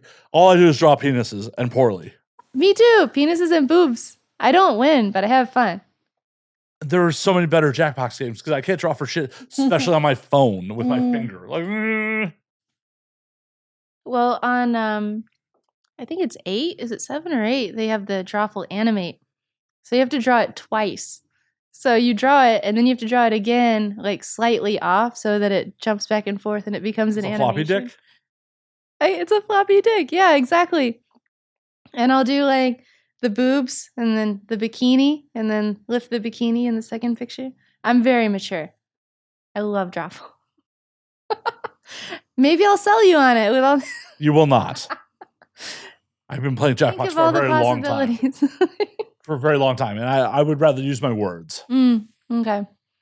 That's one thing that gets people in trouble. They'll just write something out. They'll be mad about having to draw, so they'll just write the prompt. No, I just draw weirder and weirder penises. I wonder what the prompt is, just weirder penises. So everyone knows which one's yours? Pretty much. Yep. I'm not trying to win Drawful. I'm just trying to entertain the masses with my bullshit at that point. But if I get dragged into a Drawful game. Man, the child in you, you know. There are no children in me. Well, I got that attitude. I got that snipped. There are no children. My body reabsorbs the sperm. I was going to say, there's still sperm, though. Yeah, my body reabsorbs it. Yeah, but technically, they're still there. Yeah. They will never meet an egg. Never. I'm just saying. Doctor told me if I wanted to have children in the future, they would have to tap my balls. Not happening. Someone was looking into a vasectomy, and he said that if he wanted to get it reversed, the doctor told him it would be about $10,000. Oh yeah, it's not cheap to. And at least with my vasectomy, they capped the vein or the tubes with titanium. Like they. Wait, does that affect like X-ray machines or not X-ray? The metal detectors. I mean, I had no problems going. Wouldn't that be funny? You'd be like, "It's my balls." It's my balls. No, I had zero problems last time I traveled. Like zero problems. But wouldn't that be funny? And well, at least you know better. Like, because everyone's like, "How's your load?" It's like perfectly fine. Kid free though, just like my life. Oh yeah, no, diet cream pies for all. Mm-hmm. Well, not for all. Diet. I like that. Yeah, diet. I give out cream pies that you will not get an ounce from. Oh my gosh. I mean, It sucks that Xander backed out on you, but at the same time, like... Oh, no, this is something I should have done over a decade ago. I have raw dogged a lot of people that I did not need to be connected to for the rest of my life. 18 years. No, when you have a child with someone, like, yes, financially you're stuck with them for 18 years. In reality, you're stuck with them for life. Like, unless you're a complete piece of shit. No, you just have to show up to the wedding and see them there. That makes you a complete piece of shit. I mean, no, you're still hanging out with the kid. You're still seeing the kid as an adult. But you're just not hanging out with their mom. Like, that would be weird. Connected to them to a degree. Like I said, I don't know. You just have to see them at the wedding, and it depends on how shitty the person is. I have come in some really shitty people. Yeah, you don't want to see them outside of the necessary. I didn't want to see them post-orgasm. Yeah, the necessary, like, yeah. You would only see them. I mean, there's a couple of people who are like, literally, I came and I was like, oh, why am I here? Damn. See, I'm avoiding that by just going to my pottery classes. I didn't think me coming to you was on the table, Bailey. I'm just saying that feeling. Like, see, what if I felt that way after I try your advice? Like, yeah, you go about your life. You just go about your life. Yeah, but... I mean, it's made for some hilarious stories. Hilarious. I'll just make up the stories. Truth is better than fiction. I agree, but I mean, I don't want to get chlamydia. It's a porno cold. It's a round of fucking pills. It's a round of... See, we are friends. And the one time I had it, like, it was from a civilian I was fucking on the regular. Mm. And unfortunately, it was the last time we fucked. Like, the last time ever we fucked. I can understand that. She's like, here's your parting gift. I mean, did you decide that before you found out or after? Oh, no. I decided, well, she decided that, honestly. Ay.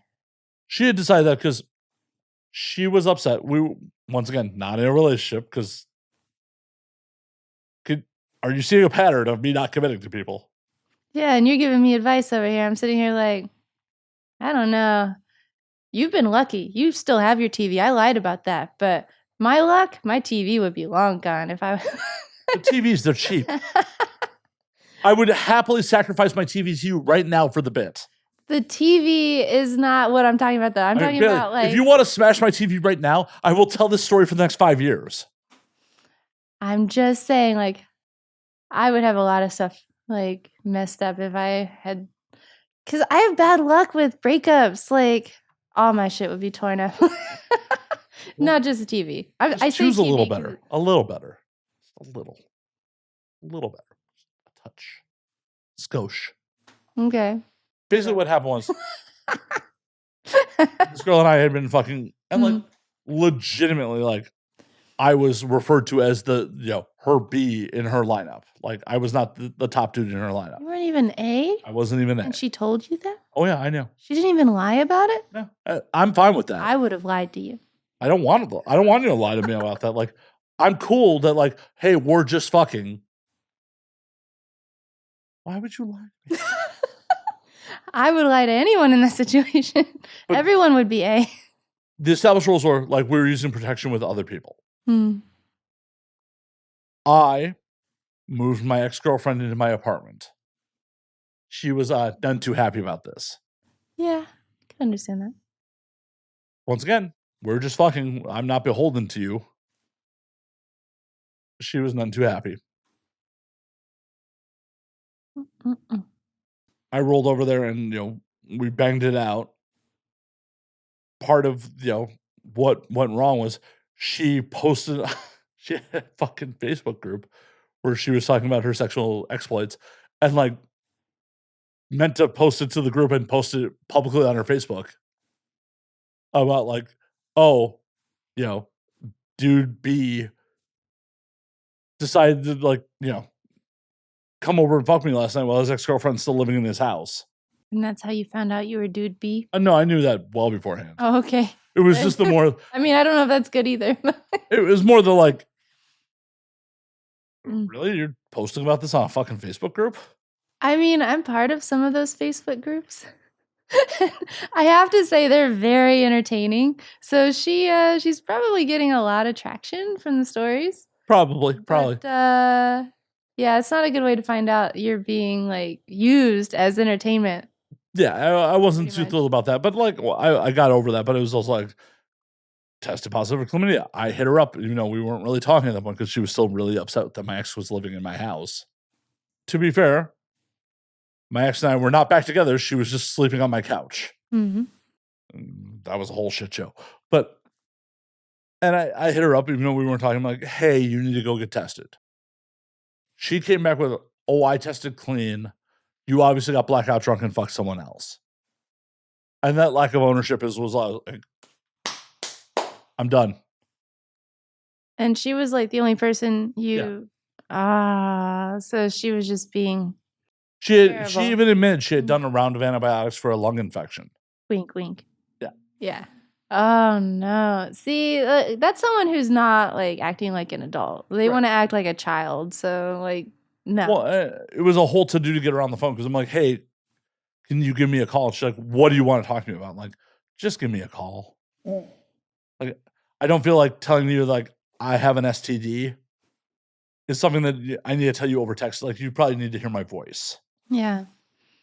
I mean, thankfully, I've never been in that situation, but like I would want to hear it like on the phone or in person. A text that would be so demeaning. Like, hey, by the way, you might want to get tested. You got this, you got that. Like, have a nice life. That would be horrible. So yeah, you were trying to do the right thing, and she couldn't even own up to it. She eventually did, but like, yeah, she couldn't own up on like that she gave it to me. Like, But she could talk about you on Facebook. Yep. Like, yeah, like I said, that's someone who's acting like a kid. They're not ready for an adult like interaction. It's okay. I didn't want to be in a relationship with them either. Oh, I'm not even saying relationship. I'm just talking about like an adult like interaction in general. Like the people I'm friends with, the people in my life, like they are people who will be like, I'm sorry, I fucked up. Oh, I just got a beep. What does that mean? Oh, just ignore that. Okay. Well, that means it moved over to the second file on the SD card. Oh, okay. Okay. Should have warned you about that. No, I That'll just make sure it's still recording. Oh no, this has been recording. This is just for us. Oh, that's so sweet. I knew we were friends. All this voice is all for you. Have you thought about doing voice acting? No. It would be fun. I think you could do it. Yeah, just what I need. Another thing on my plate. I mean, you already sit in front of a microphone. That's the step one. I'm in front of a microphone? I'm sorry to tell you. Shit. When did that happen? But no, like the people I'm friends with, like they will own up to shit. And I think that is so important. 100%. Because so many people, you can't even get an I'm sorry anymore. I want to be friends with people who will be like, I fucked up. It's my fault. Or, hey, you're making me feel this way and I don't like it. Like someone who will actually have an adult conversation with me when something's not just happy sunshine rainbows. That's so rare. It is. And what's also important is people who, if they accept your apology, are legitimate about accepting your apology. Like, yeah, I had a falling out with a friend back in Chicago who, like, we had a falling out over a trip to Colombia. I was the asshole in the situation. Like, it wasn't me asking maliciously. I just carelessly was being the asshole. And once it was brought to my attention, I owned it. I'm like, hey man, I'm sorry. I didn't even fucking think about it. I'm sorry that like I was waking up earlier than you guys and like listening to fucking loud fucking YouTube videos on my phone and waking people up. Like, I didn't fucking think about it. Like, I just was doing my thing. But you told them. Yeah, I owned it. I, like, said, hey, we're cool. And then just lied about other shit. I'm just like, oh, we weren't cool. No. Well, and I mean, at the end of the day, I guess they don't have to accept it. No, they don't. They don't have to be confrontational, be like, I don't know. I just can't accept your apology. Like, they're not going to say that.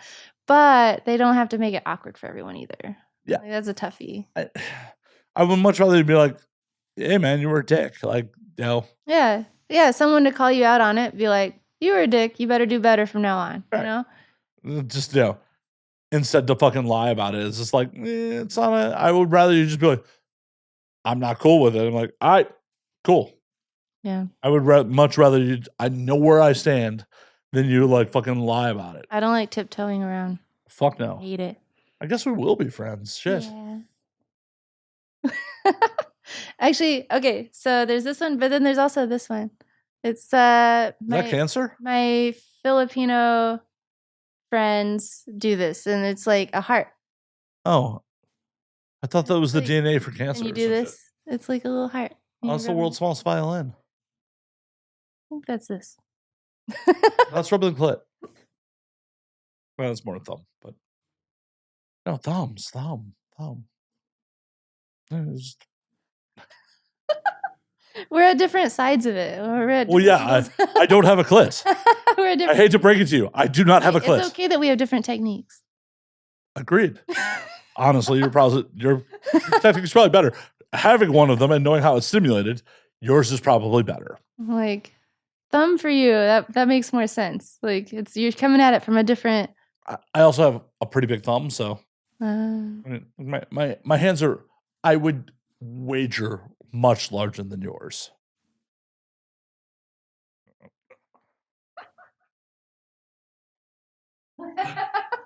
Yeah. right, So win. a lot. You win. A lot. Okay. Yeah. You win this round. I'll drink. I didn't know it was that kind of a contest. I didn't realize that we're like, because my genetics and me being male, you know, the more testosterone in my body at birth made for my larger hands was a competition. Everything's a competition. Everything. Why are you in competition with me? We could Because just we're friends. We have to better each other. I think that's like a thing, right? Be friends with people who are like really good at stuff, be friends with people who are better at things than you, and then you'll get better by being around them. They'll push you. They'll push you. I think. Hopefully. I'm trying to remember what the saying is. I can't remember it, but there's like. So what am I better than you at? Having big hands. Yeah, that's not really. Like, if anything, I think that's my grandfather's fault. Having big hands. Yeah, like that is all my mother's side of the family. Any instruments? No. No? I am musically talentless for someone who worked in the music industry. Well, you mentioned music. Yeah. Ah. So in high school, I tried to play drums. Nice. Not very well. Drums are hard. They are. Yep. It was one of those things where, like, I hung out with a group of other metalheads and they needed a drummer for the band that never came to fruition. So I started taking drum lessons, bought a kit, Nice. and I was never good at it. Never. I mean, so I was a music teacher. That was I went to school. I got my degree. I was a music teacher. And I think anyone can learn anything. You just have to have the right start. Years of lessons. Have to build the confidence. Years of lessons. Never good. Years of lessons, yeah. But if you just start out like I see it with guitar all the time. People buy a guitar, they go to YouTube, and they play for an hour, and then they never touch it again. Well, yeah, that's most people in life. Yeah, so you have to actually go and spend money and sit with a teacher if you actually want to learn how to play. What is it, 10,000 hours to become an expert in anything? That's bullshit. You don't believe in that? No. Why not? I mean, no, because you don't have to be an expert, first of all. Well, you don't have to be an expert, but... It's music. You need to be confident. You need to be comfortable and confident. You don't have to be an expert. The breaking point for me was, like, I had taken years of lessons and, like, had my kit set up in my bedroom as a teenager. And, like, friends would come over. Like, one of my buddies who had never played drums in his life sat down on my kit and just banged it out better than I ever could. And was like, fuck this. I'm not meant for this. Damn. Okay, but what if he did actually take lessons and he did actually like study and never told anyone? I'm just like, hee. I know of someone who did that at a strip club competition. She showed up on amateur night and she was a professional. Yeah, there's money to be made in that. And then she was like, hee. And meanwhile, all these actual amateurs are just sad. There's money to be made in that. Coming over to my apartment as my friend in high school to just sit down in my kit and be like, I'm like, God damn, I am not good at this. Because there's a point where you just have to accept your limitations. Well, I'm not meant to be a drummer. And what I said about confidence, like that totally blew your confidence. That sucks. Confidence will only get you so far. You still have to have ability at some point. Oh, yeah. I mean, I agree, but...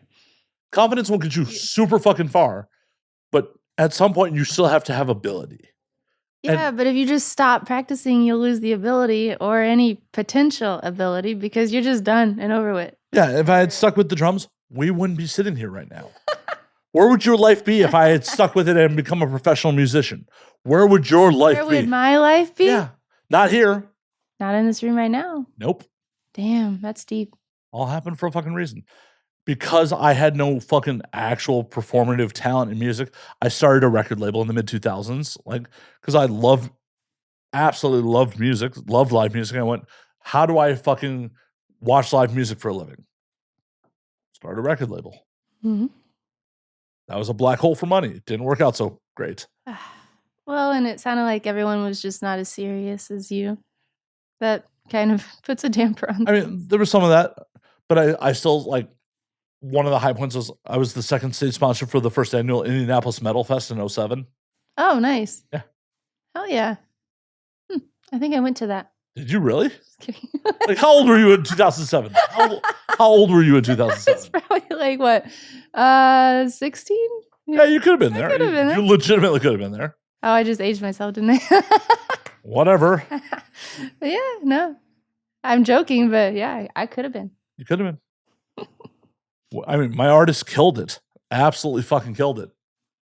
It was a good show. Nice. I do not regret the money like that was spent on that. Oh, it didn't make. Oh no, I lost a bunch of money on that Oh, shit. no. And that's the thing. Being a record label was a black hole for money. Like I put out multiple albums, which is wild because some of them are still available like on iTunes and Amazon Music. I don't know where the world like the money goes if anyone buys those albums. Oh, really? Yeah, because the label's been defunct for over a decade. Like the label went defunct in 2009, so I do not know where that money goes if anyone buys those albums. I mean, you set up a bank account and everything. Yeah, and then long gone. They might just be holding it. I don't know. I don't know how many sales have actually been in that time. And I don't want to actually inquire into it because then I'd owe royalties to my artists. Never mind. I was going to say you should look into it, but never mind. A lot of accounting that would go into like, oh, hey, we made some money. Well, I got to pay you assholes on this too. Yeah, it wouldn't be enough to make it worth it. Yeah. Yeah. The juice is not worth the squeeze on that shit. No, that's legit. Damn. But it's still funny to see like some of my old albums on Amazon Music. I'm like, Amazon Music didn't exist at the time. So does that mean you signed over all the rights and everything? No, I mean if they're able to just upload it to Amazon. So at the time, the independent distribution, like you sent physical media to a distro, and then they put it on all the digital distros that they possibly could. Mm-hmm. So I'm assuming that when Amazon Music became a thing and Spotify became a thing, they just put it on there too. So why would they not put the back catalog on there? Yeah. Makes sense. I mean, I've uploaded stuff onto Spotify, and yeah, it's like $500 for the album or something. So it's not free. So I mean, someone did it. Someone added it.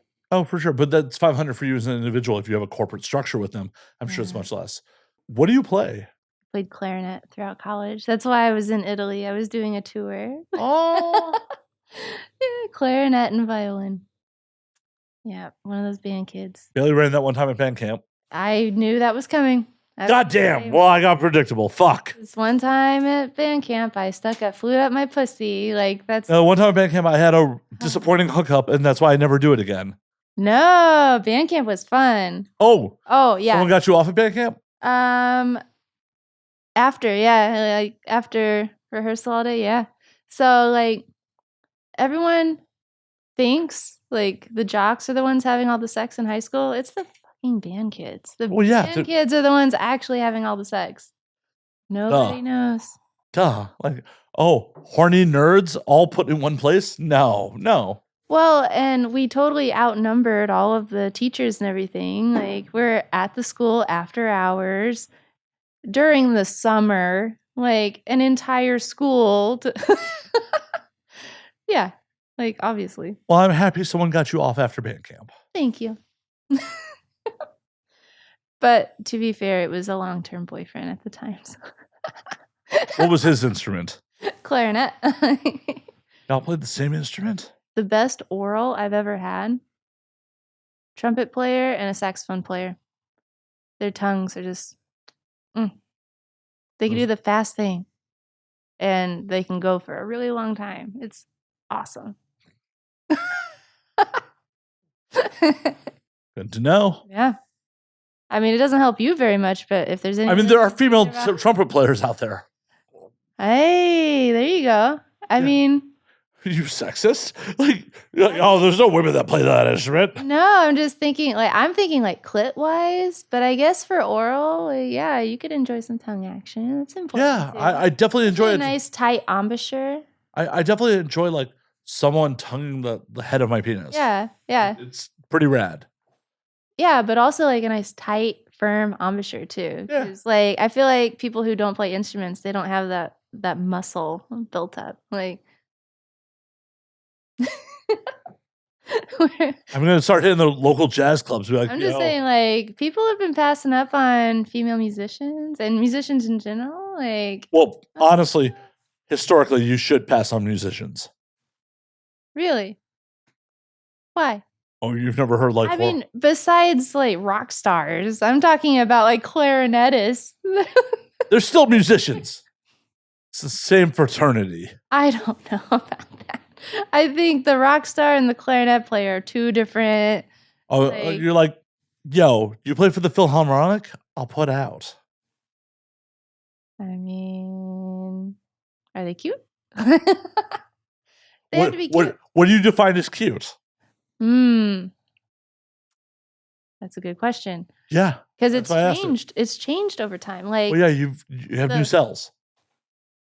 The last time I was thinking about a particular musician in that kind of setting, it was this well, just in general, violin. Well, there was this violinist that I had this huge crush on, and he was really buff, and he had a really cute face, and I mean that was nice, but he was so good at playing the violin, and he toured the whole world, and then he invited me over to his apartment, and then he was still renting. Exactly. Ruined it for me. Just kidding. I'm just kidding. I'm just kidding. I'm just kidding. No, he wasn't. I don't think you're that superficial. He wasn't interested in... I think he was gay. I was so sad. You have a butthole? I thought we were going to hook up, but he was just not interested. Okay, you got to lead me through the story. How did the almost hookup happen? It wasn't even an almost hookup. He invited me over to help me with something on my violin. He wanted to show me something on my violin. And because I was doing it wrong, which is also embarrassing. I walk in, he's like, all right, I got to show you how to play this passage because you've been doing it wrong. I was like, ah. So where'd you meet this dude? Hold on. In orchestra. Okay. And he was the soloist, during a concert, a performance. And I was like, oh, he noticed me. He invited me to his apartment. He noticed me out of all the other violinists. And so I show up and he's like, yeah, you're playing your shit wrong. He showed me how to do it right. And then he sent me home. Maybe that's why I'm never dating again. I don't believe Just kidding. I'm just kidding. But I mean, we could go back to the tape. That's traumatizing. But yeah, that was the last musician I was just head over heels for. Oh, it's going to happen. He's so hot. Da, da, da. Is it traumatizing to get shot down? When you think it's a sure thing, you're in the apartment. And then you find out you're only there because you suck at something. I think that's the part that was traumatizing. The fact that I had built it up in my head. I was so sure. See, that is what 100% the problem. When expectations don't meet reality, that's where people get hurt. Mm-hmm. I may never recover. Hopefully you do. I mean, that was you have a couple weeks left in your life. I just realized that was oh my God, that was 15, 16 years ago. And so you were a teenager at the time?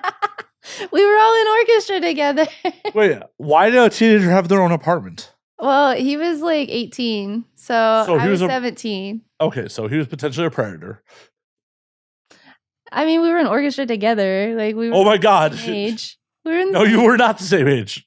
We were a few months apart. I very important months. Late 17. I mean, yeah, but You know what I mean, though? Like, Did he ever ask you what your birthday was? well, he wasn't planning on fucking me anyway, so it doesn't matter. Maybe he was. That's he was why. gay. Maybe he was bi. Well, he wasn't bi for me. Like I said, I was there because I sucked, and not in that way. So pouty. You're like, not that way. I thought I was there for that, but no. Did you try to initiate? No, he was pretty It's just like, nah. pretty good at setting his like comfort zone. Like, all right, take out your violin like immediately. Like it was clear that I was there for that. So embarrassing. I'm glad I didn't. Why is that embarrassing? Because I mean, what if I had tried to initiate something? That would have been even worse. No, you had a good story. You're right. I should lie about this. No, you should have actually gone for it. You should actually live life instead of lying about living life. Really, just go for it. Just fucking live life. Don't break my TV. I was gonna say, I totally did, and then I broke his TV. Do not break my TV. Like, that's all I ask. Live life, don't break my TV. Oh no. Yeah. You live, you learn. Well, yeah, I'm here to educate. It's an educational show. Haven't you been able to tell? I appreciate it. Apparently I need it. Just gotta do more things for the bit. For the bit. I say that too. I'm just like, oh, at least I got a good story out of it. When something crazy happens, I'm like, well, at least I got a good story out of it. 100%. And I don't have to lie about my stories. Some of them I don't have to lie about, but yeah. All of them you shouldn't have to lie about. All of them. A few of them I don't have to lie about. Just get into more shit. I know. To be fair, I have many more years on than you do, so. Yeah, just give me a few more years. Yeah. I'll catch up. I'll be long dead by then, so. Yeah. Bailey, you coming to my funeral? Well, it's not on a Thursday. Pottery class. I'm just kidding. Just kidding. Oh, no. Who throws a funeral on a Thursday? Oh, no. Yeah, exactly. That would be very rude of you. It would. Well, I'd be dead. It's up to my next of kin. And yet, somehow, in my story, it would be very rude of you. Spitting on my grave. Like, that motherfucker threw a funeral on a Thursday. No, I'll be a pottery class. Right, you won't be there. Doesn't mean you can't spit on my grave. My grave will still be there. That's terrible. Oh, no. Don't spit on my grave, please. No, I would never. I mean, I'll be dead. I don't really care. I would never. I'm a lady. Ladies spit. Ladies in my life spit. No, I don't know what you're talking about. Well, so you build up some mucus and some, saliva in your mouth, and then you... Oh, like that girl with the hawk too. Yeah. She's very famous at this point. Is that your podcast goal, by the way? Like, what if you could get a clip of something that big and just fucking blow up? That proves that, like, she's the one who blew up from that, not the fucking person. I mean, the person who was doing the YouTube video, doesn't he own the rights to the clip? Right, but in the grand scheme of the celebrity of her, she's the one playing celebrity poker tours, not the interviewer. Yes, but as far as content goes, every media outlet that used his clip, don't they owe him residuals or something? Maybe. Fucking maybe. If he's smart, he'll go after it, right? Yeah, you're gonna fucking sue CNN? No, but I mean, so many other YouTube channels use that, like the views alone, right? I think he didn't do super great on that. She's the one. So I'm here to benefit you on this situation. So, like, if you want to be the next Hawk to a girl, I'm here to, like, help elevate. And I'm here rooting for you. I'm like, you got to get some money out of your viral clips.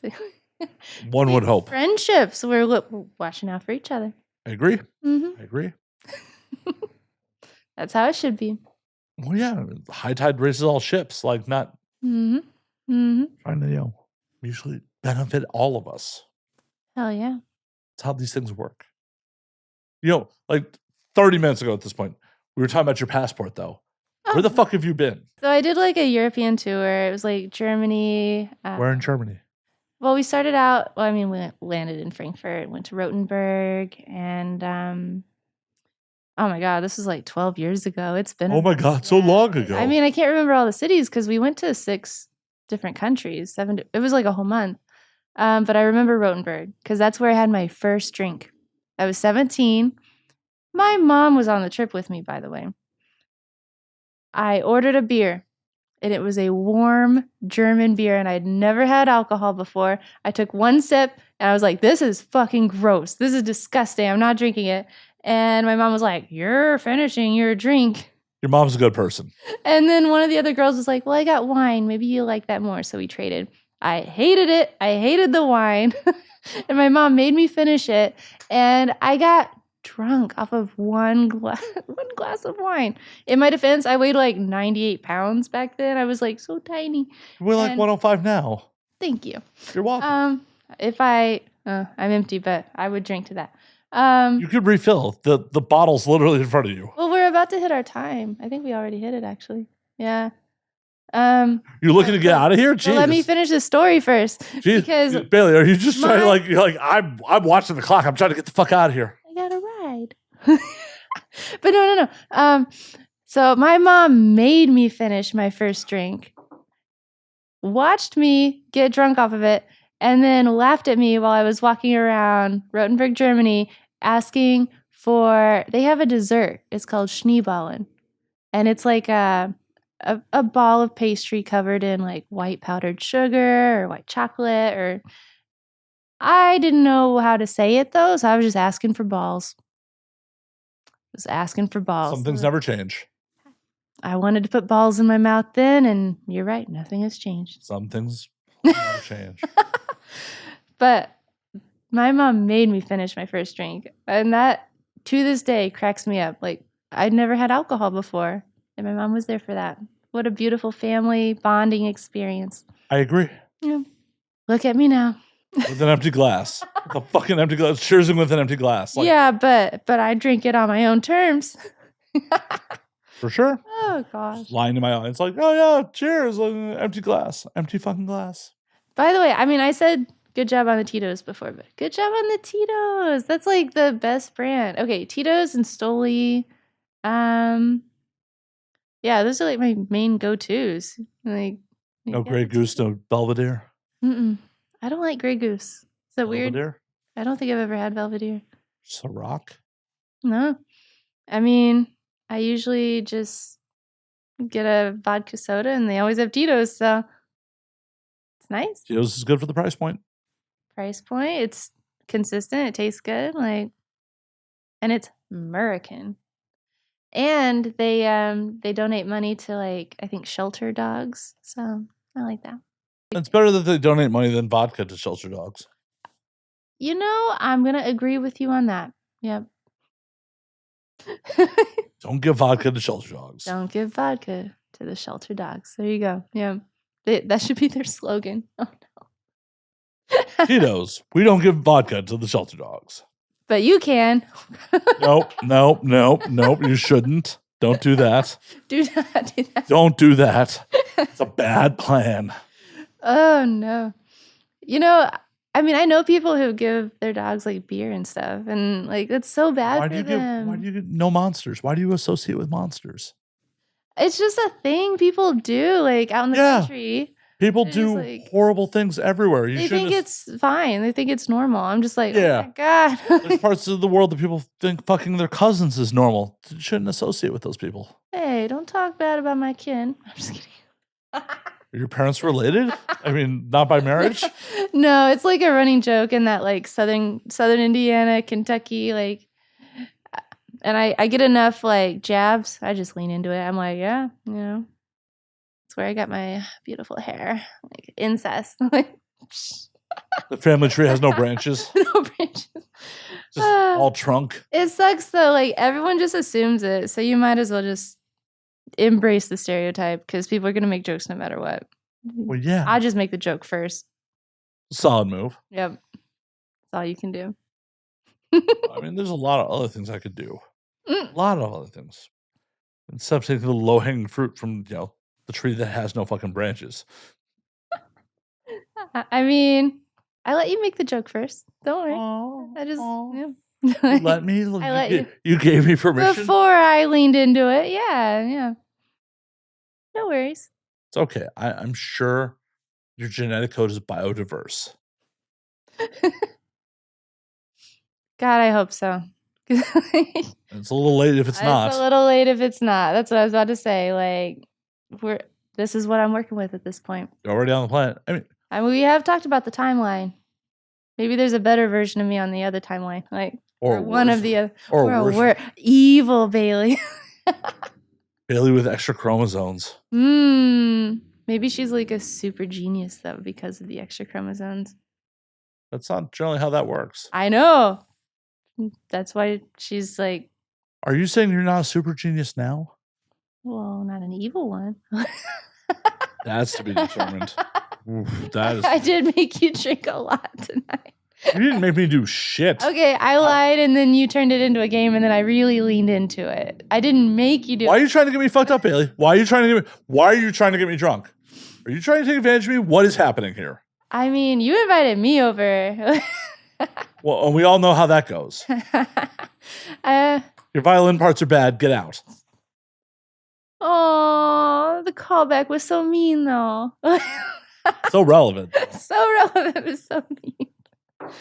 Oh, gosh. Don't worry. I don't have a violin. I don't know shit about them. But get out. You heard him, guys. I gotta go. No, but for real, we actually do have to call last call. We have been doing this for over 2 hours. Oh, nice. Aw. So before we get you out of here. It just went so quickly. Nice. I know. Oh. Before we get you out of here, where can they find you on the things? The things.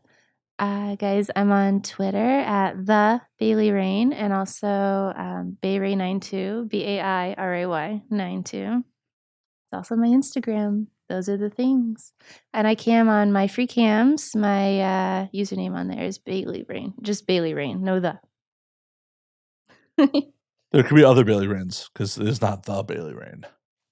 It better not be. I'll be really sad. Oh my gosh. I'm very non-confrontational. I would just be like, well, maybe she liked the name. She should be able to have it too. Oh, that explains so much on the advice you've been giving me. I'm not confrontational. I'd be like, well, I guess there are two of me now.